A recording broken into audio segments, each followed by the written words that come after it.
Good morning, Raptor Freaks. Lexiot's here, and it is Sunday morning, and we got a big Game 7 tonight in Cleveland to culminate this series. Regardless of what happens, it's going to be the end of the series today.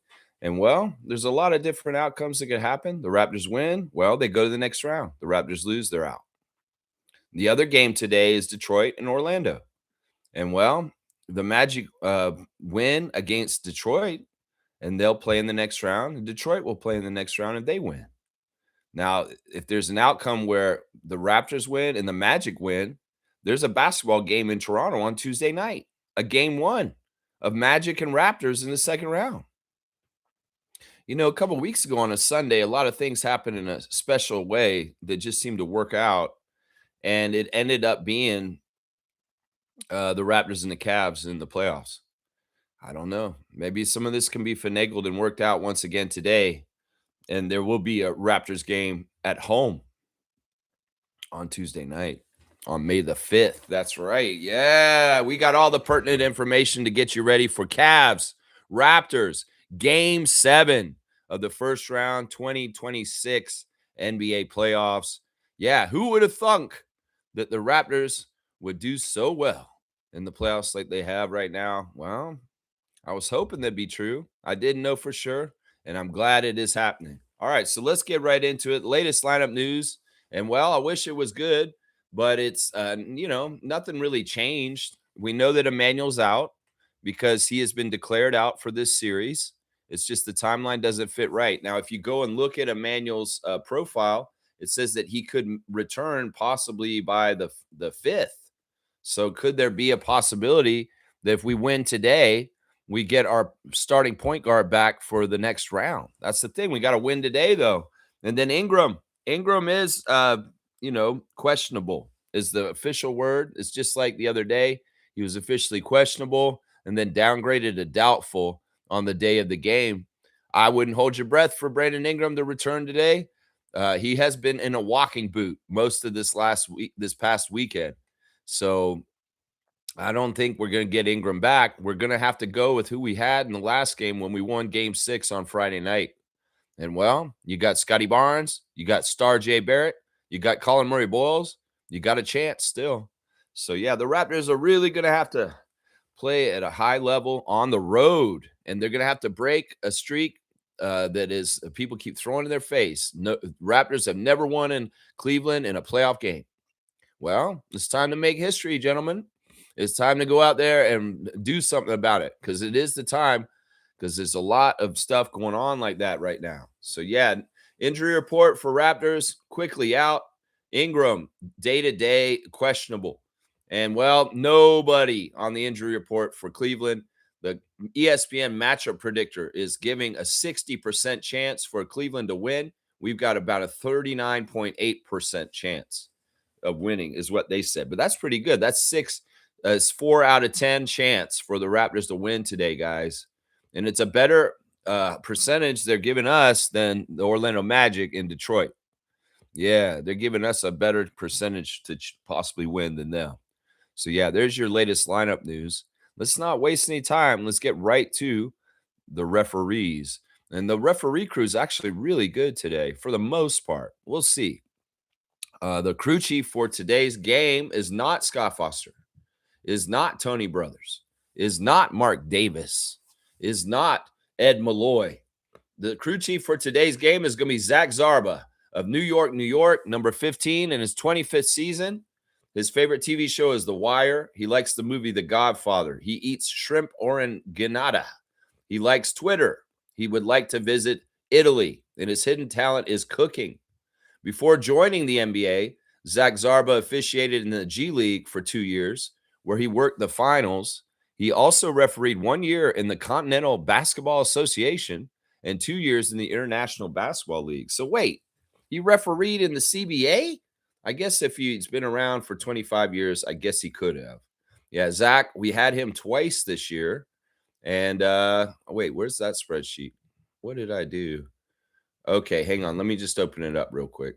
I closed it by accident, I guess. I didn't realize that. Let me just technical difficulties for 1 second. It'll be open in a second. There we go. There's that spreadsheet. All right, yeah, this season with Zach, we were 1-1. We didn't really see him a whole lot this year. He only ref 2 games this whole entire season, Zach Zarba, and we were 1-1. We lost the last time he refereed us. His winning percentage with the Raptors in 25 years is 51% winning, and for the Cavs, it's 56% winning. So 51 to 56 for the Cavs with the crew chief today, Zach Zarba. Still, his percentage is 51%, so we win more than we lose with him. And that means he's not a really he's an okay ref. I mean, the Cavs win more with him, but with the Raptors' history in the 25 years, that's pretty good that we are 51%. Either way, Zach Zarba is the ref out of all the refs today I trust the least, because I do know that he is a ref manipulator. He can do things subtly on the slight. And well, hopefully there's no NBA storyline where they want to put us out and advance Cleveland for some weird reason. I would say that the Raptors are a better storyline to get past the Cavs, and the Cavs winning Adam Silver. So either way, I hope Zach Zarba is right down the line, and there's no weird invisible hand guiding the result of the game from the refs. We don't need that. We don't need that. The second ref today is Curtis Blair. Curtis Blair actually refed one of our games in Toronto. I believe it was the game I went to last Sunday. So this will be the second Sunday in a row that Curtis Blair has been refereeing the Raptors, and we won that one, right? Number 74 in his 19th season out of Roanoke, Virginia. His favorite TV show is Dexter. He likes the movie Grease. His favorite musician is Casey and JoJo. His favorite meal is lamb curry. He'd most like to visit Brazil. And his hidden talent is tennis. Curtis Blair was selected by the Houston Rockets in the second round of the 1992 NBA draft. He played professionally in Australia, Austria, and Turkey. Maybe he'll like Jakob a little bit because he's played in Austria. I don't know. Either way, Curtis Blair is not a bad ref for us. We had him 3 times this year. We were 1-2. So we did lose 2 games and won 1. Our overall winning percentage in his career is 57% winning, and the Cavs win 51%. So it's kind of the flip of the percentages with Zach, but for the Raptors. So 57 to 51 for the Raptors with second ref, former Houston Rocket, Curtis Blair. The third ref today is not another ref we had in this series. And I believe we had him in Toronto also, and we won with him also because we won the games in Toronto, is Nick Bookert. He'll be the third ref today, number 3 in his 16th season out of Orlando, Florida. His favorite TV show is Game of Thrones. He likes the movie Gladiator. His favorite musician is David Gray. His favorite book is October Sky. His favorite meal is steak. His favorite app is Bands in Town. He'd most like to visit Rome, and his bucket list is to attend the Super Bowl. That's right. Nick Bookert has officiated 874 regular season games and 18 playoff games in 15 seasons as an NBA staff official. He also refereed the Rising Stars competition during NBA All-Star 2014 in New Orleans. Yeah, Nick is up there with Curtis Blair on the spreadsheet. They're both up near the same spot in a good zone. And well, Nick Booker, we were 1-3 this season with him. So we had him 4 times, and we only won 1 of the 4 times. But we did win the last game in the playoffs, which isn't counted on this ref report. Our winning percentage overall in the career of Nick Booker is 56% winning. So, and the Cavs win 49%. Wow, they have a below 500 winning percentage with Nick Booker. So 56 to 49 is the split for the Raptors with the third ref, Nick Booker. So we got the second and third ref favoring us. The first ref is fair to us, but favors the Cavs. The alternate is our guy, our favorite ref, our best ref the whole entire year is the alternate. It is Star Wars lover. Carl Lane, number 77 in his 15th season out of Little Rock, Arkansas. His favorite show is Game of Thrones. So we got Game of Thrones fans here. His favorite movies are Star Wars. His favorite musicians, Jay-Z. His favorite books are Star Wars. His favorite meal is Mexican. He likes to play Candy Crush. He'd like to visit Rome. Maybe you could go to Italy with Zach Zarba. bucket list is to see the 7 wonders of the world, and his hidden talent is home repair. Yeah, that's right. That's right. Carl Lane has officiated 810 regular season games and 22 playoff games in 14 seasons as an NBA staff official. Alas, he is the alternate. So he only gets in if somebody can't do their job. But man, did he have a good year with Carl this year. He is a 6-0 record this season. I'm so proud of the work we've done with Carl Lane on the court. 6-0 for the season. And well, we win 60% of our games with Carl, and the Cavs win 52%. So 60 to 52 for the Raptors with the alternative ref. So yeah, there's your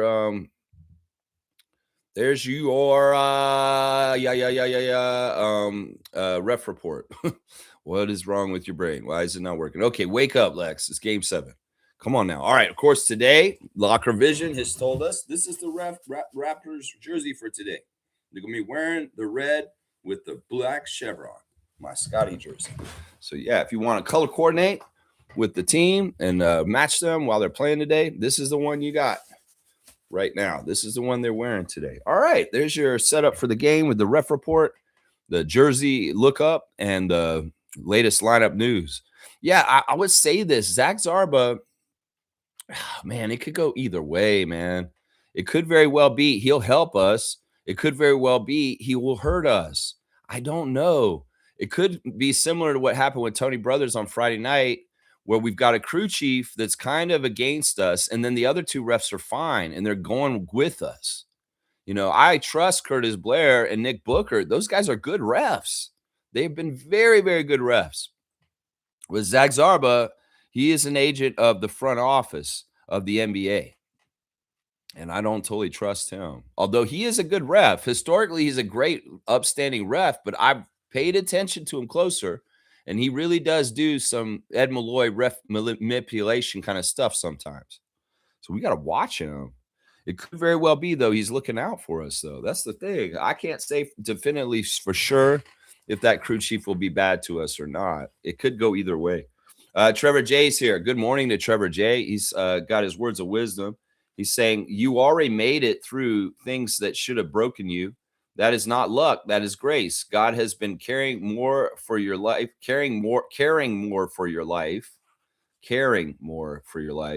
than you realize. And the strength you have today is proof of that. Yeah, I like that. I mean, people go through things, hardships in different times.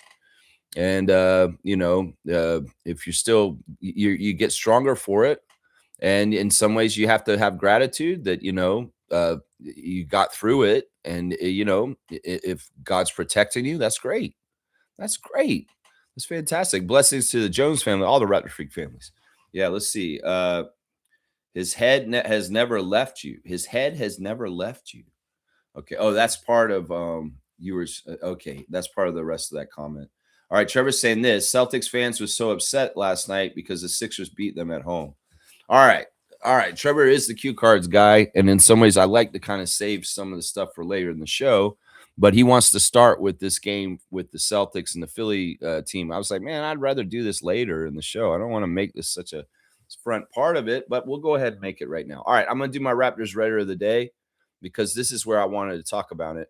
All right. My Raptors Redder of the day is I Hate Doug Ford. Which is a great handle name in itself and gets points for it just on its own here. But on Reddit, I Hate Doug Ford, the handle, he's also a fun guy. 6 years ago, we lost in 7 to Boston in the bubble. And today, Nick Nurse and Kyle Lowry got their revenge. Yeah, I love this, man. And then he also adds a fuck Boston in there. This is really, really kind of cool. This is so cool, honestly. I don't care about Celtics fans. Fuck them, Trevor. We don't need to talk about them. Let's talk about us. Let's talk about Nick. Let's talk about Kyle. Let's talk about the bubble in 2020 and the OG shot and that 7-game series where the Raptors fought tooth and nail and just came up short. And some people called that one of the greatest NBA playoff series ever. Some people said that they had more respect for the Raptors all of a sudden because of that series. That's how NBA Chev became a Raptors fan. It's so ridiculous. That's how NBA Chev became a Raptors fan because of that series, Boston and Toronto. He admits it. He said, I'm a Knicks fan, but I watched this bubble series and the Raptors just really impressed me. So I want to become a Raptors fan and make a YouTube channel and just have a lot of like uh, farming of Raptors fan attention to get attention from my channel. But either way, yeah, that stunk. That's the only time the Raptors ever played the Celtics in the playoffs, and it was a loss in a 7-game series, and it has stunk.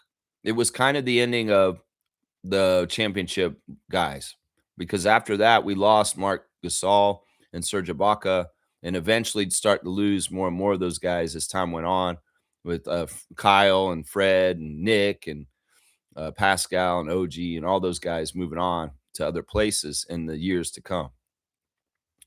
You know, you can talk about Siakam not being ready for the bubble. Who cares? Siakam did play okay.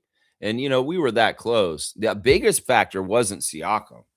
The biggest factor in that series was that we played on a neutral site in the middle of Orlando, in the middle of pandemic, and no crowd. And we can see from this series with the Raptors in Cleveland that the home crowd for Toronto is very important and really helps. So I would say this, besides Siakam not being fully 100% in himself in that bubble series with Boston, if we had been able to play at home, we would have kicked their butt, man. We would have. And because part of it is also we had home court advantage and they didn't. We had the 4-game home court advantage because we had a better record than the Celtics that year. And that's part of the shitty thing about it. Well, it kind of was a place where all unraveled for Nick with our team because you think about it, we had to play a series in Tampa away, and just all kinds of crazy stuff happened afterwards.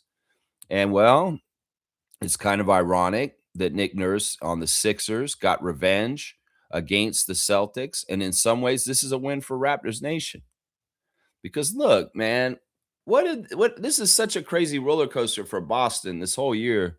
These fans at last year, I said they wouldn't even make the playoffs because Tatum's out and they're trying to slouch to get a high draft pick this year, but they had pride, Celtic pride. And they're like, nah, we're gonna try this year. We're gonna kick butt and we're gonna be way better than y'all thought, even though Jason's out.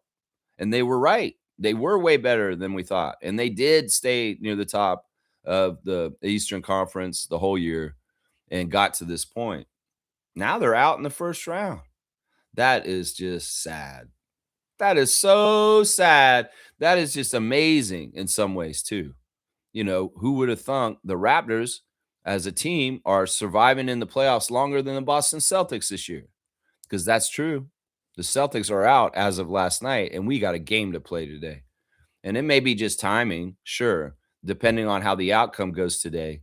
But still, that's badass. We outlasted the Celtics, the Rockets, the Nuggets, all these teams that people probably thought they would definitely be further in the playoffs or longer in the playoffs. And I'm so proud of Maxey. I'm so proud. I'm actually proud of Embiid too.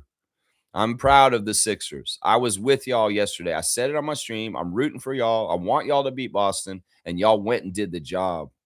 And that's amazing. Now we're set up for a Sixers Knicks second round, which is going to be fantastic in itself also. Because once again, both teams are hated and somebody's going to have to lose, just like with the Celtics and Sixers. I'm proud of Nick, man. I've been mad at Nick since he sabotaged our team and had to be fired by Masai Ujiri. I've been mad at Nick. I see him as a turncoat. I see him as that snake, just like Kevin Durant when he played for Oklahoma City and he took off and went to Golden State. That's kind of what this is. He didn't want to deal with the mess in Toronto anymore, so he up and left, and he ran to go coach Joel because it's an easier thing to do in his mind, but it wasn't. Joel's hurt. The Sixers are a mess. He's getting piled on by Sixers Nation. But there's redemption in this. All these people like running back Philly and all these other people that talk about the Sixers, like I talk about the Raptors, have been on Nick Nurse for a couple years now. Some of them want him fired.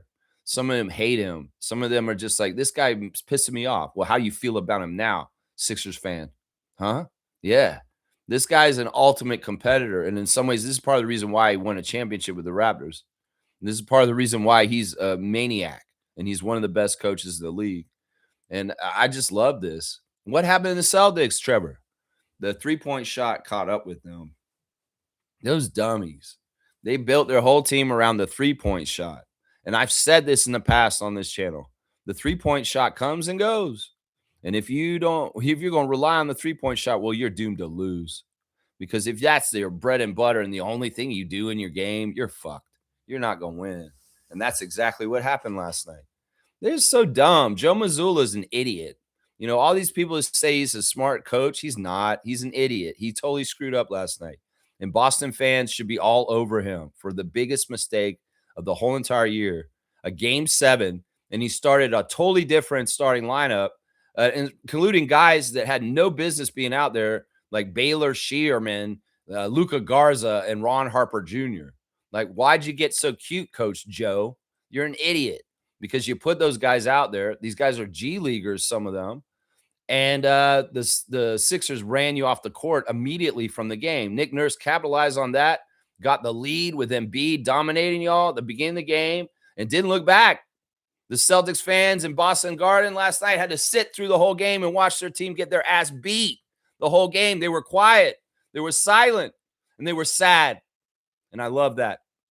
I love that so much. I love that as a Raptors fan. I'm sure Knicks fan can love it too. And I'm sure Sixers fan, oh, they loved it. Oh, they loved it. Yeah.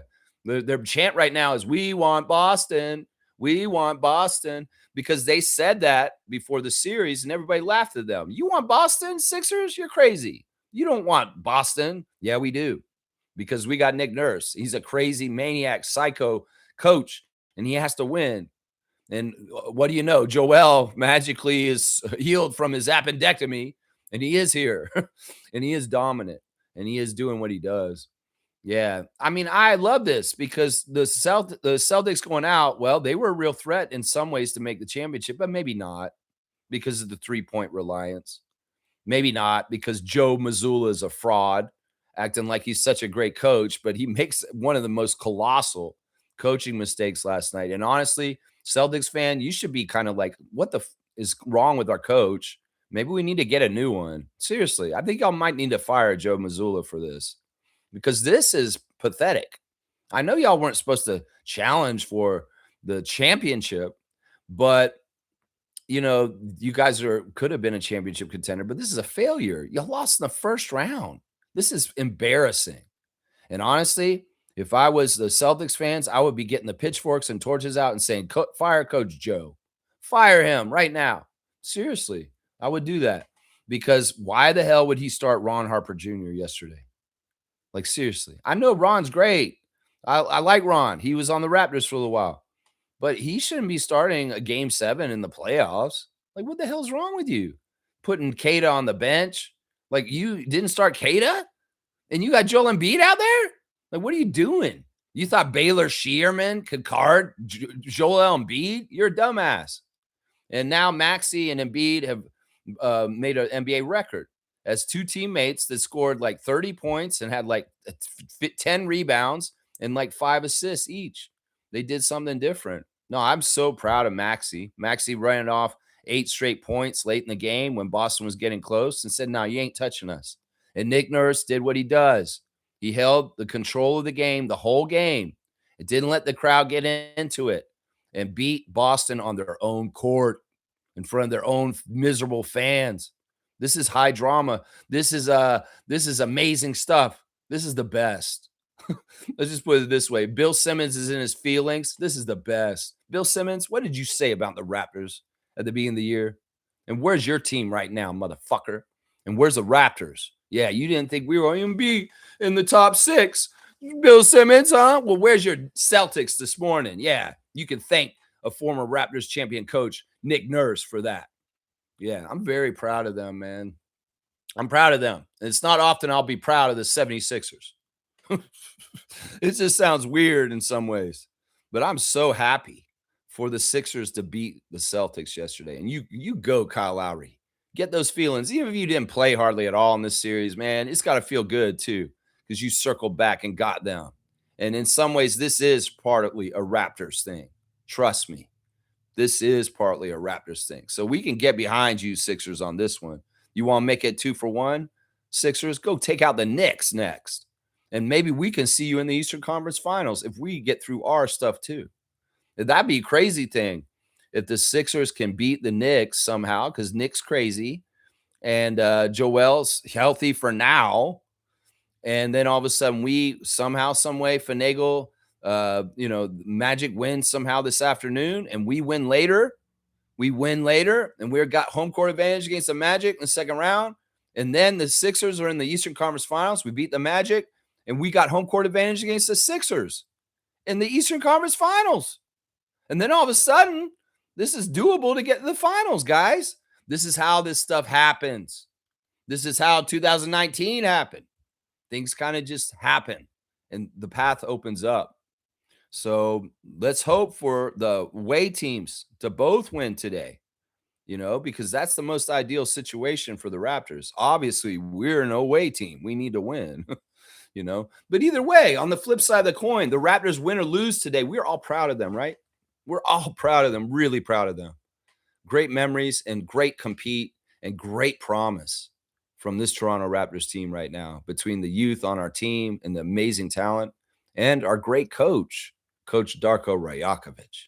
Yeah, it's fantastic stuff, man. But yeah, Celtics tears are great. And it's great to be in the playoffs still, and they're out. And thank you, Nick Nurse, for some revenge, even if you were in that Sixers shirt. Yeah, even if you're in that Sixers shirt. The last time the Sixers beat the Celtics in the playoffs, it was with Dr. J. Let's just put it that way, guys. The last time they beat them, it was with Dr. J, and I believe it was in 1983 when they won the title. The last time Philly won the title. That's how long it's been since the Sixers have beaten them in the playoffs, man. It's a big deal, and Sixers Nation's going crazy right now. Yeah, it's pretty cool. I like it. Trevor's saying, so now is Raptors' chance to put Cleveland out tonight. That's right. That's the assignment. There's a lot of things we figured out in this series, and one of them is we can trust our young players to play at a high level in this. What was it? Draymond Green has been talking about this new concept lately on his podcast. It's called 82-game season and 16-game season. 16-game season is the playoffs. It takes 16 games to win the championship, 4 games in each of the 4 rounds. And well, he said there's different kinds of players in this league. There's guys that are built for the regular season, and there's guys that are built for the 16-game season. And he declared on his show the other day that the Raptors' young guys are 16-game season guys that go above and beyond the postseason. And he said there's criteria for this. It's the kind of thing where you don't sink in the physicality of the playoffs, and you're ready for it, and you're ready to go all out and do everything you can for this. He mentioned that guys like Murray-Boyles, Shed, and Walter are postseason kind of players, that they're built for it, that in some ways they're showing as their first appearances in the playoffs that they really are these kind of players. And in some ways, that's part of why Bobby and Masai before built them into our team. And we're seeing it pay off now. The dog of Jamal is great in the regular season, but it's 10 times better in the postseason, right? Colin Murray-Boyles and Scotty are big, strapping young men who can have a lot of strength and throw a lot of weight around. And that is very valuable in the second season, the 16-game season. So, yeah, I like that. And I like that Draymond's recognizing our guys and calling them 16-game warriors. And that's badass. That's really good. The future is really bright for our guys. And hopefully they'll show up tonight and do some amazing stuff for us. It's going to be high drama either way. And, well, we're going to hold our heads up high, regardless of the outcome today. But I have a good feeling about today. I really do. I really, really do. Yeah. Yeah, let's see. Sixers will face Knicks on Monday. Yep. We went all of that. Some of the general fact stuff, I will just say it. You don't have to write it in. Let's see. Trevor's saying this. Minnesota and Spurs are tomorrow, too. That's an interesting series. I like this series because it's the French guys against each other. And in some ways, Rudy Gobert has woken up, and he's actually a solid player this playoffs. And in some ways, he's very determined right now. But now he's got to go against his young countryman, Victor. And this will be a very cool matchup in some ways. The Timberwolves have a lot of issues though. They got Ant might be hurt, and they've had a lot of fracas in that round with the Nuggets. And well, the Spurs have their own issues. Apparently, Steph Castle's getting death threats because he shoved Denny from crazy Zionists. And I'm hoping the Spurs can beat the Timberwolves, but this will be a tough matchup. And as I've said this season, I really do believe Minnesota has their very best team ever in their history of their team, their whole entire franchise history right now. And them being the Nuggets is symbolic of what I'm saying. So yeah, this will be a pretty cool matchup just because of the French center marquee matchup. That Gobert versus Wembanyama.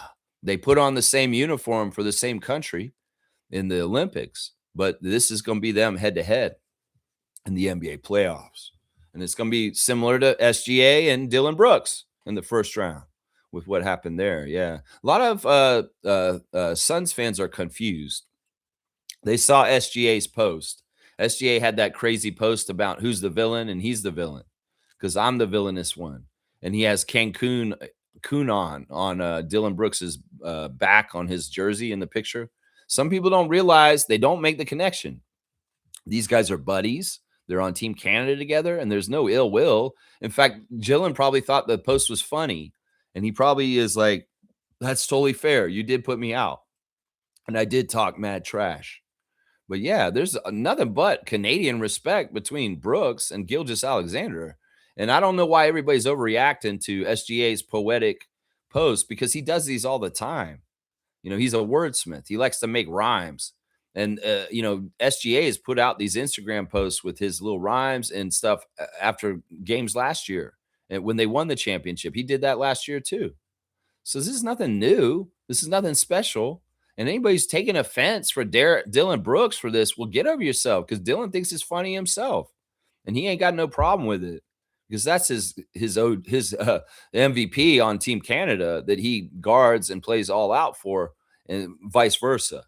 So yeah, that's just weird to me. This phenomena that I guess Sun fans are just mad at SGA because they think he's a foul baiter and a flopper, and they're mad about that. And they can't get past that. So they're just mad at him for making a post against Dylan like that. It's so stupid, man. It's like, hello, this is part of the NBA in the modern age. And SGA is known for doing this. And honestly, he didn't do anything that wrong. He made a witty rhyme. And Dylan Brooks probably thought, that's pretty good. That's pretty good, Shay. Alan Tam, Bam's son, is here. He's a very patriotic man. And I appreciate Alan Tam. That's right. Let's go, Raptors. That's right, Alan Tam. Look at that. Look at those Canadian flags. Bam, son. That's right. You feeling that national pride after RJ shot the other night? Alan Tam. Yeah, you are. Yeah, you are. And he even put in here Celtics choke. I love it. Speaking of Canada, let's do the straight goods on Canadian goods, y'all. It's morning time on a Sunday, and maybe you're going to church. Maybe you're going to get ready to go to Cleveland right now and drive down there. Well, you might need to fuel up on the way out, and Egg Smart is a fantastic franchise to support. The Canadian chain Egg Smart serves breakfast, and there are locations all over the place. You can find an Egg Smart in a town or a part of the city near you. And well, they aren't bragging, but they kind of are. They're 100% founded, owned, and operated by Canadians operating in Canada. They love their neighbors, but it is their commitment to support Canadian companies where and when they can. That means buying Canadian for Canadians. So thank you for supporting local, and more importantly, supporting a Canadian-made company. So yeah, if you guys want breakfast or brunch this morning on Sunday, go find an Egg Smart near you, because they're a fantastic breakfast place, and you can get all kinds of fantastic breakfast food from Egg Smart, a great Canadian company. There you go. Straight goods on Canadian goods. Bam, son. Nago the Nacho is saying this to me, man. He's saying, if the Raptors, hang on, it jumped ahead. Make sure. If the Raptors lose, they should be disappointed. But this was a good series. They should be disappointed. What do you mean, Nako? No, they should not be disappointed. At least they may be disappointed themselves, like standing on the court, like, oh, we lost. But they shouldn't be disappointed about their season.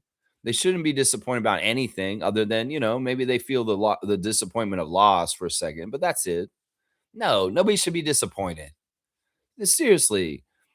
Once again, we'll go over the timeline. Last summer, everybody said 12th in the East, not making the playoffs, out of the play-in. All this crap, 30, 35 wins, bullshit like that. These are the predictions that the experts said down south in Florida and even up here in Canada.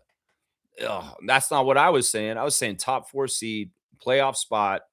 Yeah, they're going to be good and they're going to win like 40 something games. Well, who was more correct? This guy. So the expectations this whole year have been, low from the experts, and we went above them and exceeded them. Now, what happened when we got our seeding? Raptors and Cavs, first round. Sweep, Cleveland sweep. Oh, for sure. 12 ESPN analysts put Cleveland beating us for sure. For sure. And somebody on Reddit's got them all marked off because it's going to game 7. And every single one of them said, oh, they're going to win. The Cavs are going to win no matter what. That's the thing. A lot of people didn't even think we'd win 1 playoff game.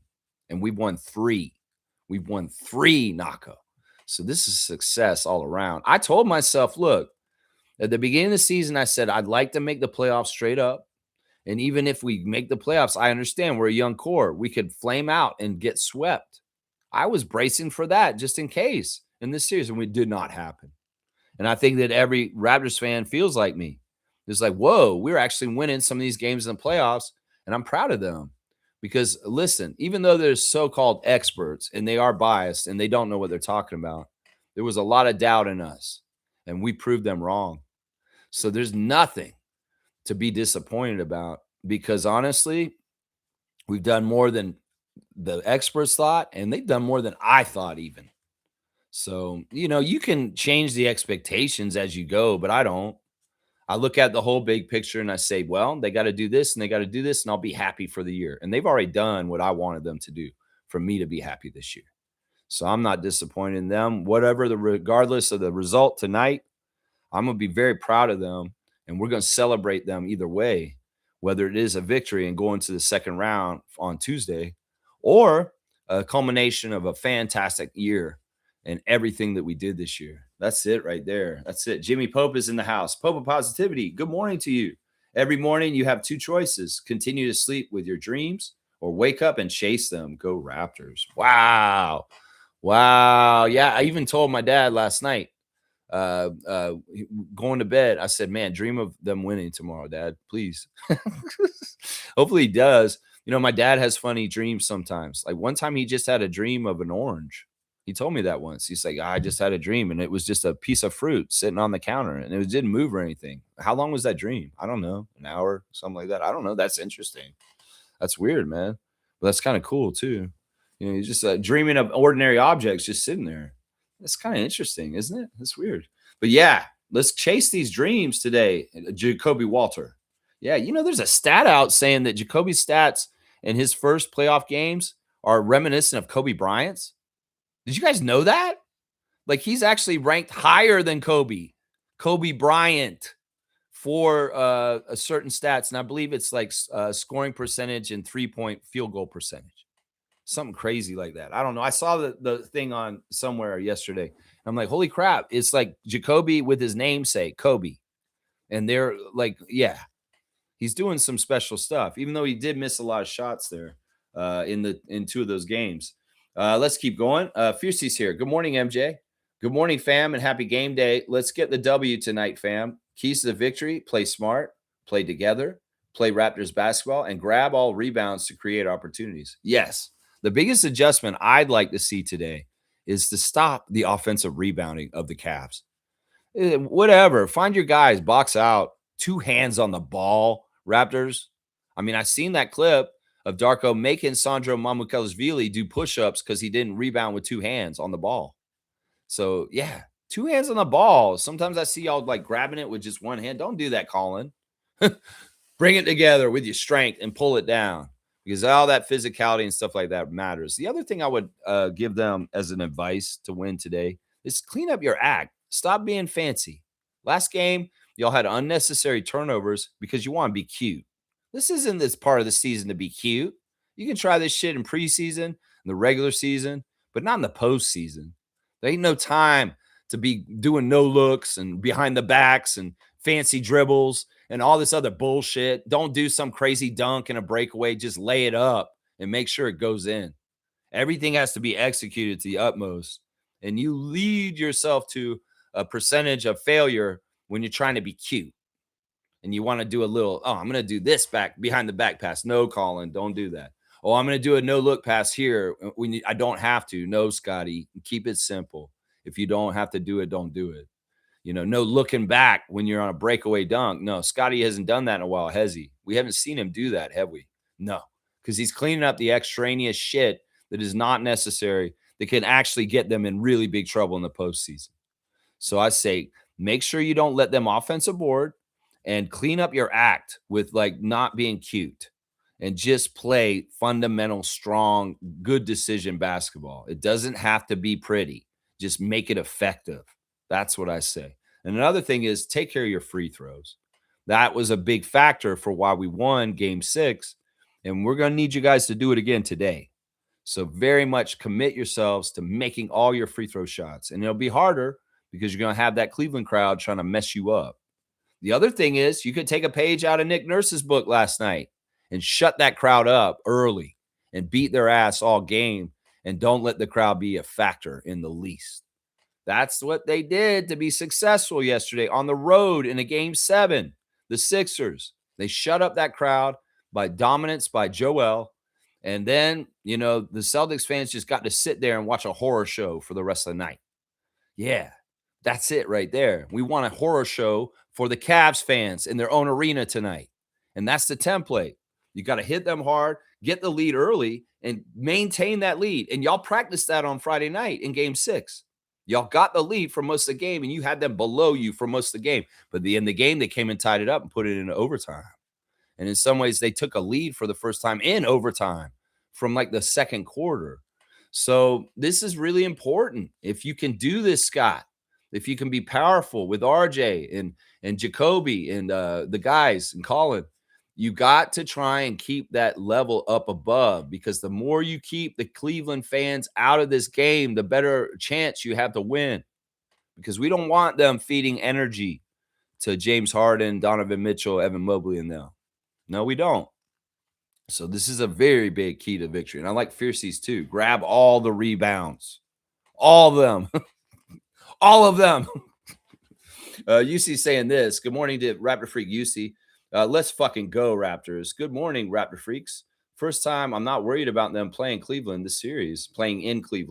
Well, it's nothing we can do about it. Once again, like I said yesterday, this is stuff that should have been worked out during the regular season. And then maybe there's 5 or 6 games where we choked and we lost that we shouldn't have lost in the regular season. And that would have added up to us being at home today instead of being in Cleveland today. Yeah, that's part of why you guys got to do better during the regular season. And it's just kind of like what I just said about don't get cute, tighten up. Well, there's games that are like this that y'all flubbed and you had no business losing. And this added up to y'all not having home court today. So that's part of the lesson here for next year, is when you're in the regular season and you have easy games and you have games that you should very much win, take care of those games. You did a good job for the most part. You beat most of the losing teams when you play them last year and this season. But you could do better. There were games that y'all lost that you had no business losing. And those few games, I mean, that's the difference between a 50-win season and a 46-game win season. So that's it right there. Yeah. Fiercely saying thank you to Trevor for the words of wisdom. Yeah, we enjoy the words of wisdom and the touch and base of all that, Let's see. UC saying this. So glad Kyle beat the Celtics in his last season. A great revenge for Nick and Kyle for the 2020 loss in the Disney bubble. I didn't even really think about that. It's kind of like this is the end of Kyle's career. And he got that back there. Yeah, that fantastic pass he threw to OG for that amazing, iconic shot in Raptors history, throwing it all the way across the court and just pinpoint accuracy. And OG Anunoby catching it just right to hit that shot and win that game. And we remember that celebration, even though no crowd was there. And Kyle hugged OG with that big smile on his face. Yeah. This, you know what? You just brought up something I didn't even think about. You know what? You're right. Kyle's on his way out the door. So he got this just at the end. It's a beautiful thing, you see. I'm going to give you a dunk for this because, I didn't even think about that. Kyle is going to retire. And wow, I love to see that he got to beat the Celtics right at the end, right there. Yeah, that's awesome. You got a RJ Barrett 9, you see. An RJ Barrett 9. Look at that. All right, let's see. Fiercely saying this.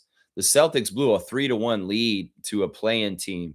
Anything can happen in the playoffs. Not to be mean, but when I saw they started Harper Jr. over Vucevic and Hauser, that was a red flag. Pritchard delivered from the bench, but it wasn't enough. No, that really hurt them bad. This is why I say, people don't understand why we start Jakob is because you need to have a big presence out there for big guys. And well, Joel Embiid didn't have nobody in his way with the team that Joe started last night. He had Baylor Shearman. He's a rookie, and he's not even a full center. Who the hell's going to stop him? Luka Garza? He's a young guy. He don't know what he's doing either. These guys didn't know what to do with Joel, and Joel went crazy and ate them for lunch. Yeah, Joel's hungry. If he can be healthy and play, he's going to be very driven. I don't doubt that about him. But yeah, it was the biggest fumble ever. And honestly, Celtics fans, fire your coach. He screwed up. He absolutely screwed up last night and lost y'all in the first round. Oh my gosh, what an idiot. He did that. It's like, why would you do that? Like you took the end of the bench guys and gave them the start. And Nick Nurse capitalized on it, started kicking your butt right away with dominating with Joel and never looked back. He used that mistake against you, Joe Mazzulla, right from the start. And that's why he won. You know that, right? And then you rely on the threes too much, and the threes go cold. You live and die by the three. You're going to die by the three at some point. That's just how it is. That's just how it is. That's right. I didn't understand that. I was like looking at the box score, and I'm like, wait, is that who he actually started? Or is that a mess up? Like, seriously, that's who he started? I was like, whoa. Yeah, I don't know. This guy may go from coach of the year candidate to like maybe going out the door this summer candidate. It's crazy, man. It's crazy. UC saying this. Joe Mazzulla probably asked Chat GBT and ended up with that lineup for game 7. Yeah, I don't understand it at all. What's the reasoning with this? Seriously, what is the reasoning with this? They had Brown and White, and then they had 3 bench guys from the end of the bench, like C team Celtics. Not B team even. Not even their second team. They were like the third team Celtics. It's kind of crazy, man. Really crazy. UC saying lived and died by the 3 and partly by AI. Had a successful hate watch last night. There you go. UC enjoyed watching basketball last night. I didn't watch it. I just later on in the night, I was like, whoa, the Sixers did it. I was like, Trevor posted in the Discord. I'm like, what? They did win? Oh, wow. That's amazing. And I was pretty happy. I was very, very happy, honestly. And I think the biggest thing that's crazy about it is this is the most proud I've been of Nick Nurse since he got fired by us. I'm just like, I'm so proud of Nick because he really is that kind of competitive tactician coach. And there's nothing, that's not a lie. He really is a good coach. He's so competitive. And well, that competitiveness, that's what partly won this game yesterday. Yeah, amazing stuff, man. Amazing. Amazing. Fiercely saying church in an hour. We'll pray for the Raptors, then running errands and dancing salsa at an afternoon social. We'll be back on time for the game and my elliptical. Let's go. That's right. Game's at 7:30, y'all. It's very much the opposite of last Sunday. Last Sunday, 1 p.m. start, and this man was doing a quick stream in the morning, already done, and on my way down the arena right now at this time a week ago. Yeah, I was already halfway down to Scarborough at this point last week. And well, it was a dream day. It was an awesome day. I got to spend with Adriana and go to a game 4 and get loud and help the Raptors win that afternoon game in this series in game 4. Well, it's a Sunday again, Raptors, and this time you're in Cleveland, and this time the game's at 7:30 p.m. The other cool thing about that is the other game is before us, and so we'll kind of know the person who would be waiting in the next round before the game happens. So we'll know the outcome at 3:30. The Magic are playing Detroit in Detroit. So, yeah, this will be interesting to see how this all goes down. I hope you have a nice time at church, MJ. And, yeah, the elliptical will be on it later tonight, right? I'll be working out during the day getting ready. Yeah, I moved a whole bunch of wood chips yesterday. And I did it in honor of the Raptors, and that was part of my workout to bring strength and stuff to the team. So I worked my ass off yesterday in the yard. And sometimes I dedicate the work I do in the yard to say, it's like Earl Watson used to say about that book, that famous book, Chop Wood, Carry Water. And I'm literally carrying chopped wood is what I'm carrying. I'm carrying chopped wood, and I'm thinking about each Raptor, and I'm like, the work ethic I show out here and busting my ass, sweating out in the yard and kicking some butt. I want to pass that work ethic and work mentality to my guys, the Raptors, for their game 7 on Sunday. That's right. That's it right there. That's it right there. That's it. Let's see. Fiercey's laughing at UC. Yeah, UC really loved seeing the Celtics lose. That was awesome. Fiercey saying, fam, I think I've watched RJ's shot at least 50 times in different platforms. So happy for RJ. Yeah, we got all the different angles. We got the angle from the end line. We got the angle from the other end line. We got the angle from the side. We got the angle that shows all the Raptors reactions. We got the angle from the gondola upstairs from Lindsey Dunn. We got all the angles covered of that shot. And once again, this is one of those iconic shots. Once again, the Raptors have iconic shots in their history. Whether it's a Mo Pete half-court shot, whether it's an OG shot that I just mentioned from the bubble against Boston, where it's Kawhi's shot and RJ shot. These are all in the same category. These are iconic shots in Raptors history. Vince Carter's miss against Philadelphia in 2001. That's another iconic shot that was missed. There's a lot of iconic shots in the history of the Raptors. That's for sure. More makes than misses. That's right. That's right. But yeah. We got Rob in here today. Good morning, Rob. Good to see you, man. Good to see you on the YouTube chat and not just in Discord. Good to see you, man. Good morning, Raptor Freak family. In my opinion, a Raptors Detroit Scotty versus Cade matchup would be the most exciting and compelling series compared to the alternative. Adam Silver should be able to see this. Yeah, I mean, I can see that too. But I'm not about this solely. And the reason why is, I hate to say it, but I like having home court advantage. I think that this series with Cleveland has shown that our home court advantage is very powerful. And, well, the stars align. Some of these top seeds get knocked out. We play Orlando in the next round. We have home court advantage because we're a higher seed than them. They were a play-in team, right? So we would get, that's what I'm saying. They win in the afternoon against Detroit. We win against Cleveland in the evening. Well, the game on Tuesday's in Toronto, and Jurassic Park is open, and we have a game in our arena in game 1 of the next round. And that gives us good traction to get through this round. It's a much better matchup for us with Orlando than Detroit. And, well, we got to take care of Cleveland first. So everything is right order. But if you get beyond that, wow, if the Sixers and Nick and Embiid can beat the Knicks in this Eastern Conference Finals, well, guess what? Once again, we have a better record than Philly, and we've got a home court advantage in the Eastern Conference Finals in that scenario. So that's why I'm rooting for what I'm rooting for, and that's Orlando and Sixers and us. That's who I'm rooting for. Yeah, I mean, the storyline of Scotty and Cade's nice and everything, but do we want storylines, or we do want the best opportunity to try and get all the way to the championship? Because that's the thing. This thing could evolve all of a sudden and say, you know what? We weren't really going for this, but fuck around, find out. All of a sudden we are. If things line up the right way and we get things going the right way, IQ comes back for the second round. Look out. We could actually go way further than we even imagined. And it could be really crazy because, things just happen for you. It's like basketball gods are shining on Raptors, obviously. Nathan Barrett is an angel that's out there looking out for us. That's right. HC's here, the one defeated, our Raptor Freak Fantasy NBA champion for the year. He's got to get his trophy. You got to get your trophy, man. You got to get your trophy. Get your trophy. Get your trophy. Yeah. He's saying rise and shine. Egg smart. Locked in for tonight. I already know my blood pressure is going to spike for a solid hour, but it's worth it. Can't even watch anything else, or I might actually end up passed out.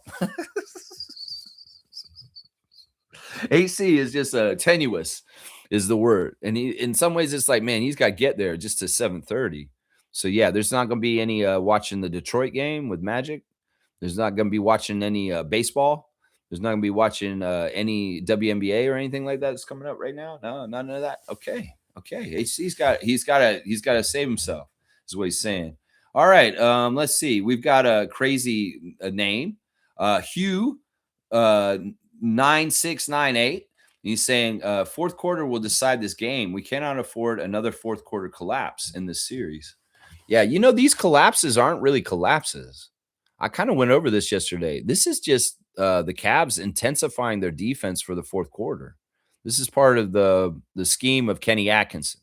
And when you have two bigs like Allen and Mobley, and the guys that are on the outside like Strus and Mitchell and Harden, they try harder in the fourth quarter.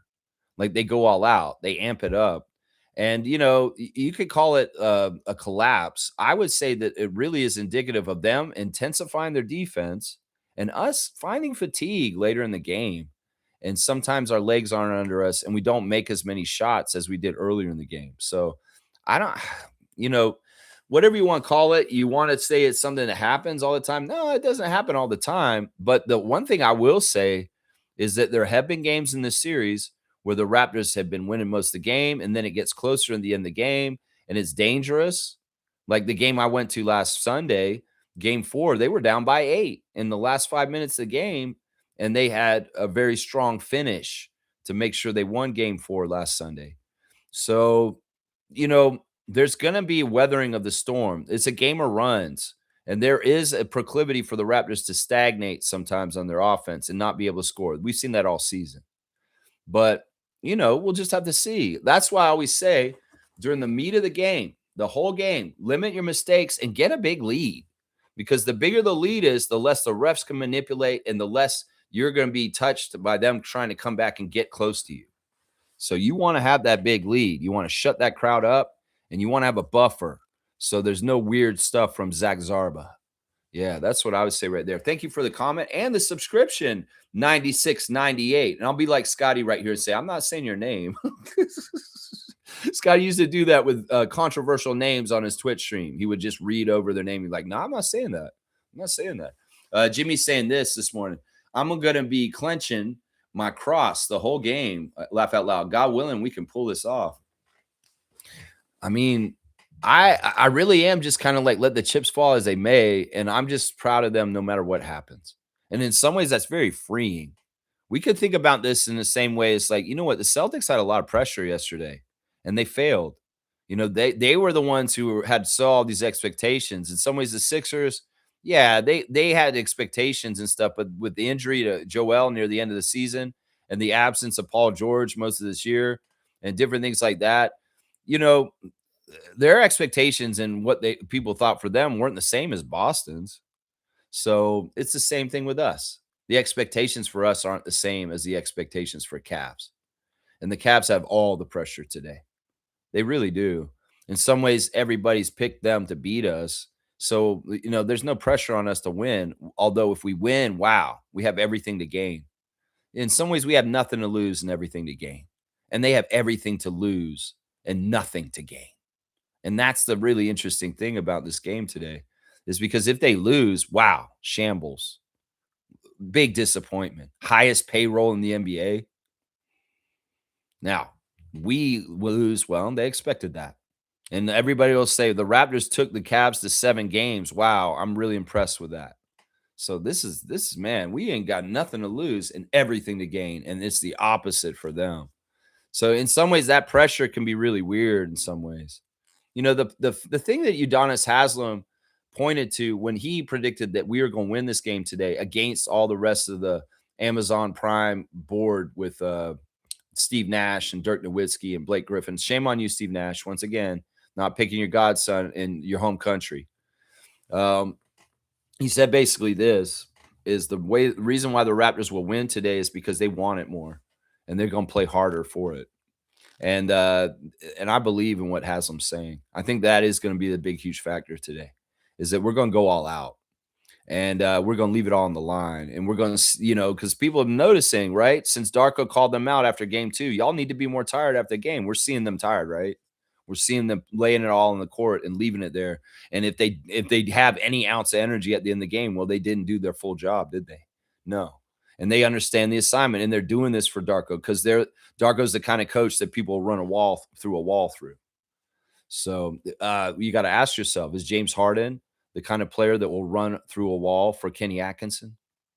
No, and that's going to be part of the difference today, probably, is that the Raptors are willing to go crazy extents of excessive energy output to do what they need to do today. And I don't know how much all the Cavs as a collective group will be willing to match that and do that themselves. That's what I'm saying. That's part of the recipe for why we're going to win. And Udonis Haslem, an NBA champion, can see it himself. That's right. That's right. Kareem Thomas is saying this season is success, win or lose, but why not keep the good times rolling? I love this. KT, you're exactly. Let the good times roll. That's right. Keep it going. Yeah, yeah, yeah, yeah, yeah. Why not? Why not? We're still in it. We can still win it. We're still in it. That trophy is not out of our future yet. We got to win today, though. That's right. That's right. 96-98 saying win or lose, the Raptors have exceeded expectations by a mile for sure. For sure. I'm so proud of them. And I think that, ESPN puts out their dumb grades for the year. They better give us an A. You better give us an A. Not that we care about your grading, teacher, because you're no official teacher of us, because y'all don't teach us nothing but propaganda and lies, ESPN.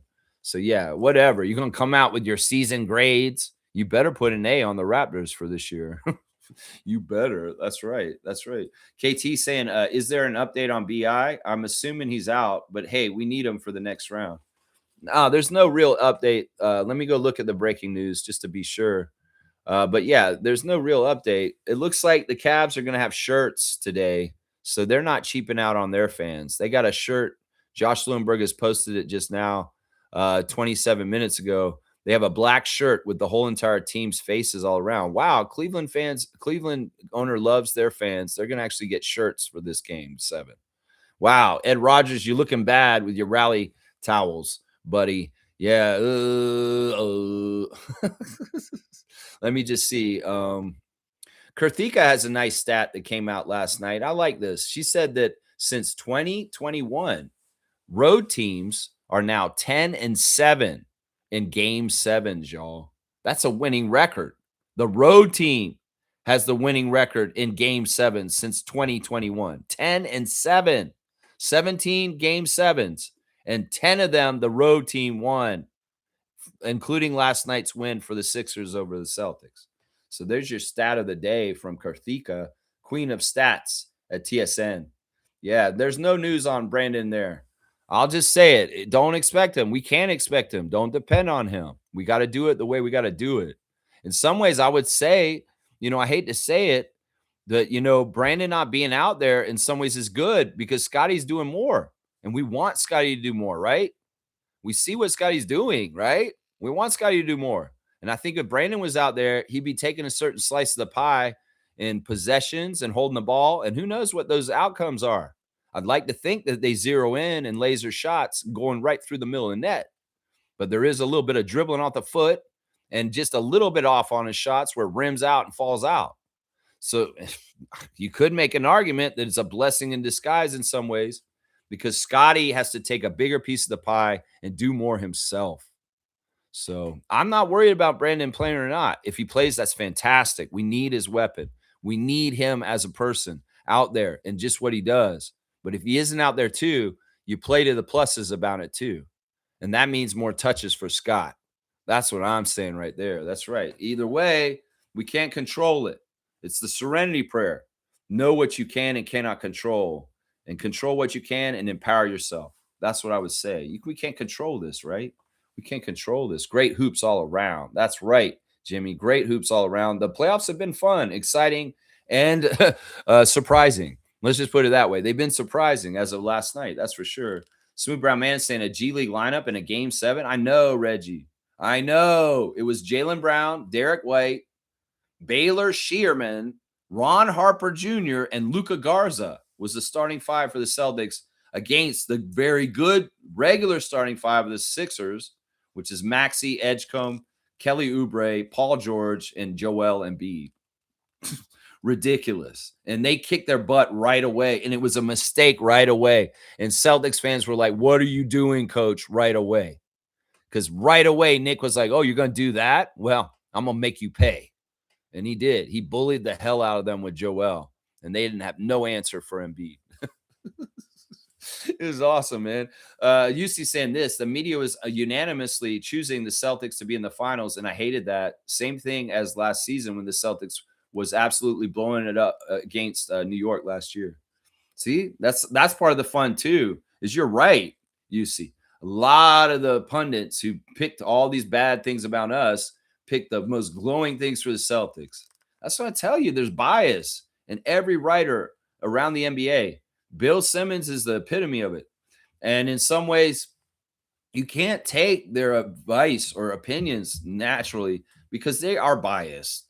Some people just have a proclivity to want the best for the Celtics and they're going to write it into their articles. And some of that is just not true. And reality hits. And well, they're out in the first round this year in the playoffs. I love it. It's so awesome, man. It is so awesome. Jimmy's saying Nick is a basketball sicko, period. I know. What a crazy psycho. We love him.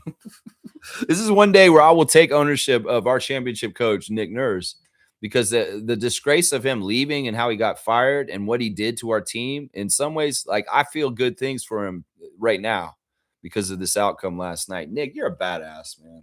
In some ways, I will speak you up when all is said and done, even though you were a snake turncoat coach, even though, yeah. Nago saying this, Scotty versus Embiid and Nick in the Eastern Conference Finals would be crazy script writing. Yeah, it would. Oh, yeah, it would.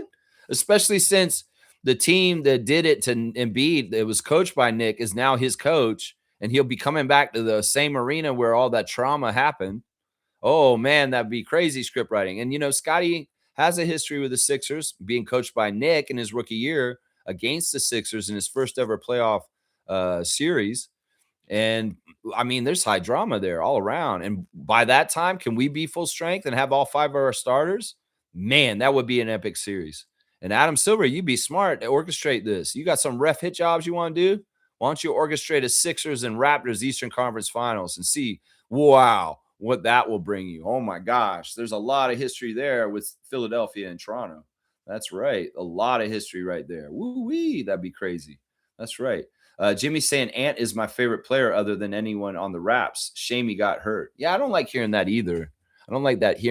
Although I am a Spurs fan. And I do want the Spurs to beat the Timberwolves. G saying this. Didn't Dylan call himself King of the North when he beat us? There was hang on. It jumped ahead. I want to make sure I don't miss all the comments. Where was I? Okay, here I am. Didn't Dylan call himself King of the North when he beat us? There was something like that. Good old Canadian humor. What it was there was a game when he was still on the Grizzlies. So this is a while back in Scotiabank Arena where Dylan Brooks kicked major ass and won the game himself. And he declared that this was his house. That he said that Scotiabank Arena is his house because he's from Toronto. That's what he said. He said that it was his house. That's exactly what he said.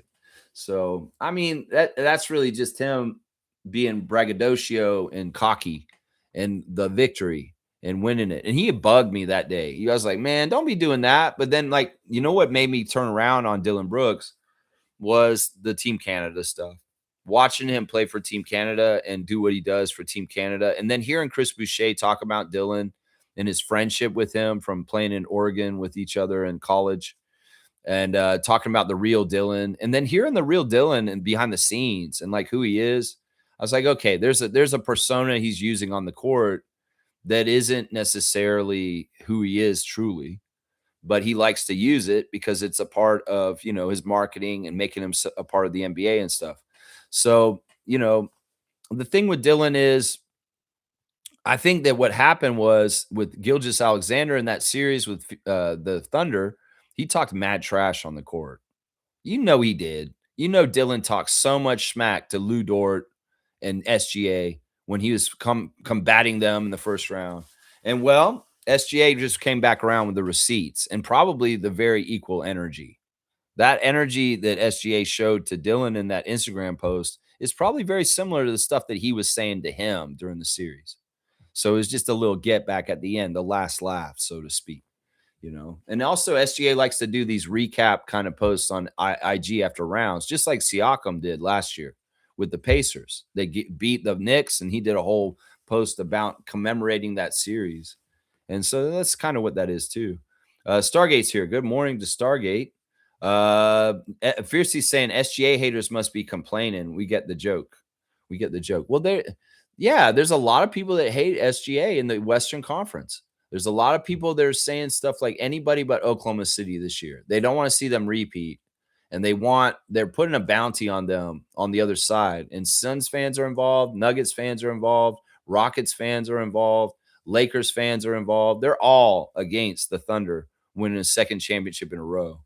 They really are. And all those teams are going to try and stop them, but who knows if they can. We'll have to see. We'll have to see. Stargate saying this. Either way, the Raptors have had a very good season. I'm proud of them from the last game, but I have my theories on the mental situation of the Cavs right now, and it ain't good. This is true. This is true. They're shook a little bit. If we could get into the mind of James Harden or Donovan Mitchell today, now this has got to be nerve-wracking for them because there is a certain reputation for both of them. And that's why I was saying earlier, they have everything to lose and nothing to gain in this because basically they win. Well, we expected you to. You were supposed to. Honestly, you should have won in 4. That's what people will say to them, even if they win today. We win. Holy crap. It's going to be amazing. But if we lose, everybody expected that.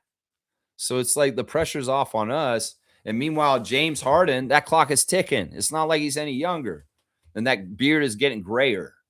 And in some ways, how many more years does he have? And if he can't do it in this situation, he's kind of like Durant. He's jumped from team to team and he's tried with different teams and it's just not working for James. Well, this says more about you than the things that happen in your career, James Harden, because you've had many chances. So, yeah, I mean, that's the thing. It's the reputation. It's the prophecy fulfilling. And this is something that a lot of NBA general fans are gloating about and talking about and kind of holding it over Donovan and James's heads is their reputation of being playoff players, but failing out in the playoffs. In the first round with the highest payroll in the league, there's so much pressure on them. There's so much pressure on them. And we can go in there loose and just play carefree and play our best. We can beat them and humiliate that whole situation. It could be that James and Donovan have a lot more motivation not to let that reputation come through. I mean, we'll have to see. If Darko and them have a good scheme and they tie up Harden and Mitchell nice to a degree, well, is there anything they can do about it to a degree? I don't know. They're high-level scorers. They score in crazy ways with people all draped all over them and rainbow shots and crazy stuff. We'll just have to see how this goes. Will the pressure make James and Donovan crack? That's what I'm saying. I'm wondering about that right there, Stargate. That's right. Jimmy's saying they aren't comfy. I can tell you that. Yeah, they're not comfy. They're not comfy. Do you look at Kenny Atkinson as the series has gone on? It looks like he has gotten less and less sleep as this series has gone on. Meanwhile, Darko looks bright-eyed and bushy-tailed and just energetic and like, and all on his caffeine in his coffee and his cappuccino. And meanwhile, Kenny's looking like he ain't showered in a week. And he looks like he's got bags under his eyes. And he's just like, Scotty Barnes. Scotty Barnes. He's looking like that. It's like Kenny Atkinson stressed as hell this week. You seen him. He looks all frazzled. He's like, did we win the game? Colin Murray-Boyles.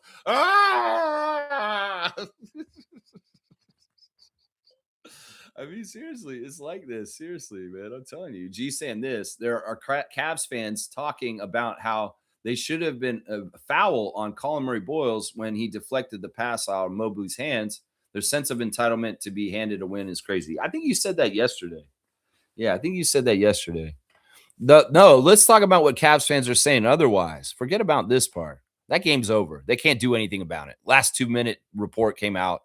And there were mistakes made in that game, but there's been mistakes made this whole series where refs got things wrong in different places. But that wasn't a mistake. I don't think that was on the last 2-minute report, but there were other ones. No, let's talk about this for the Cavs right here. There are some Cavs fans right now that are questioning the selection of Evan Mobley before Scotty Barnes.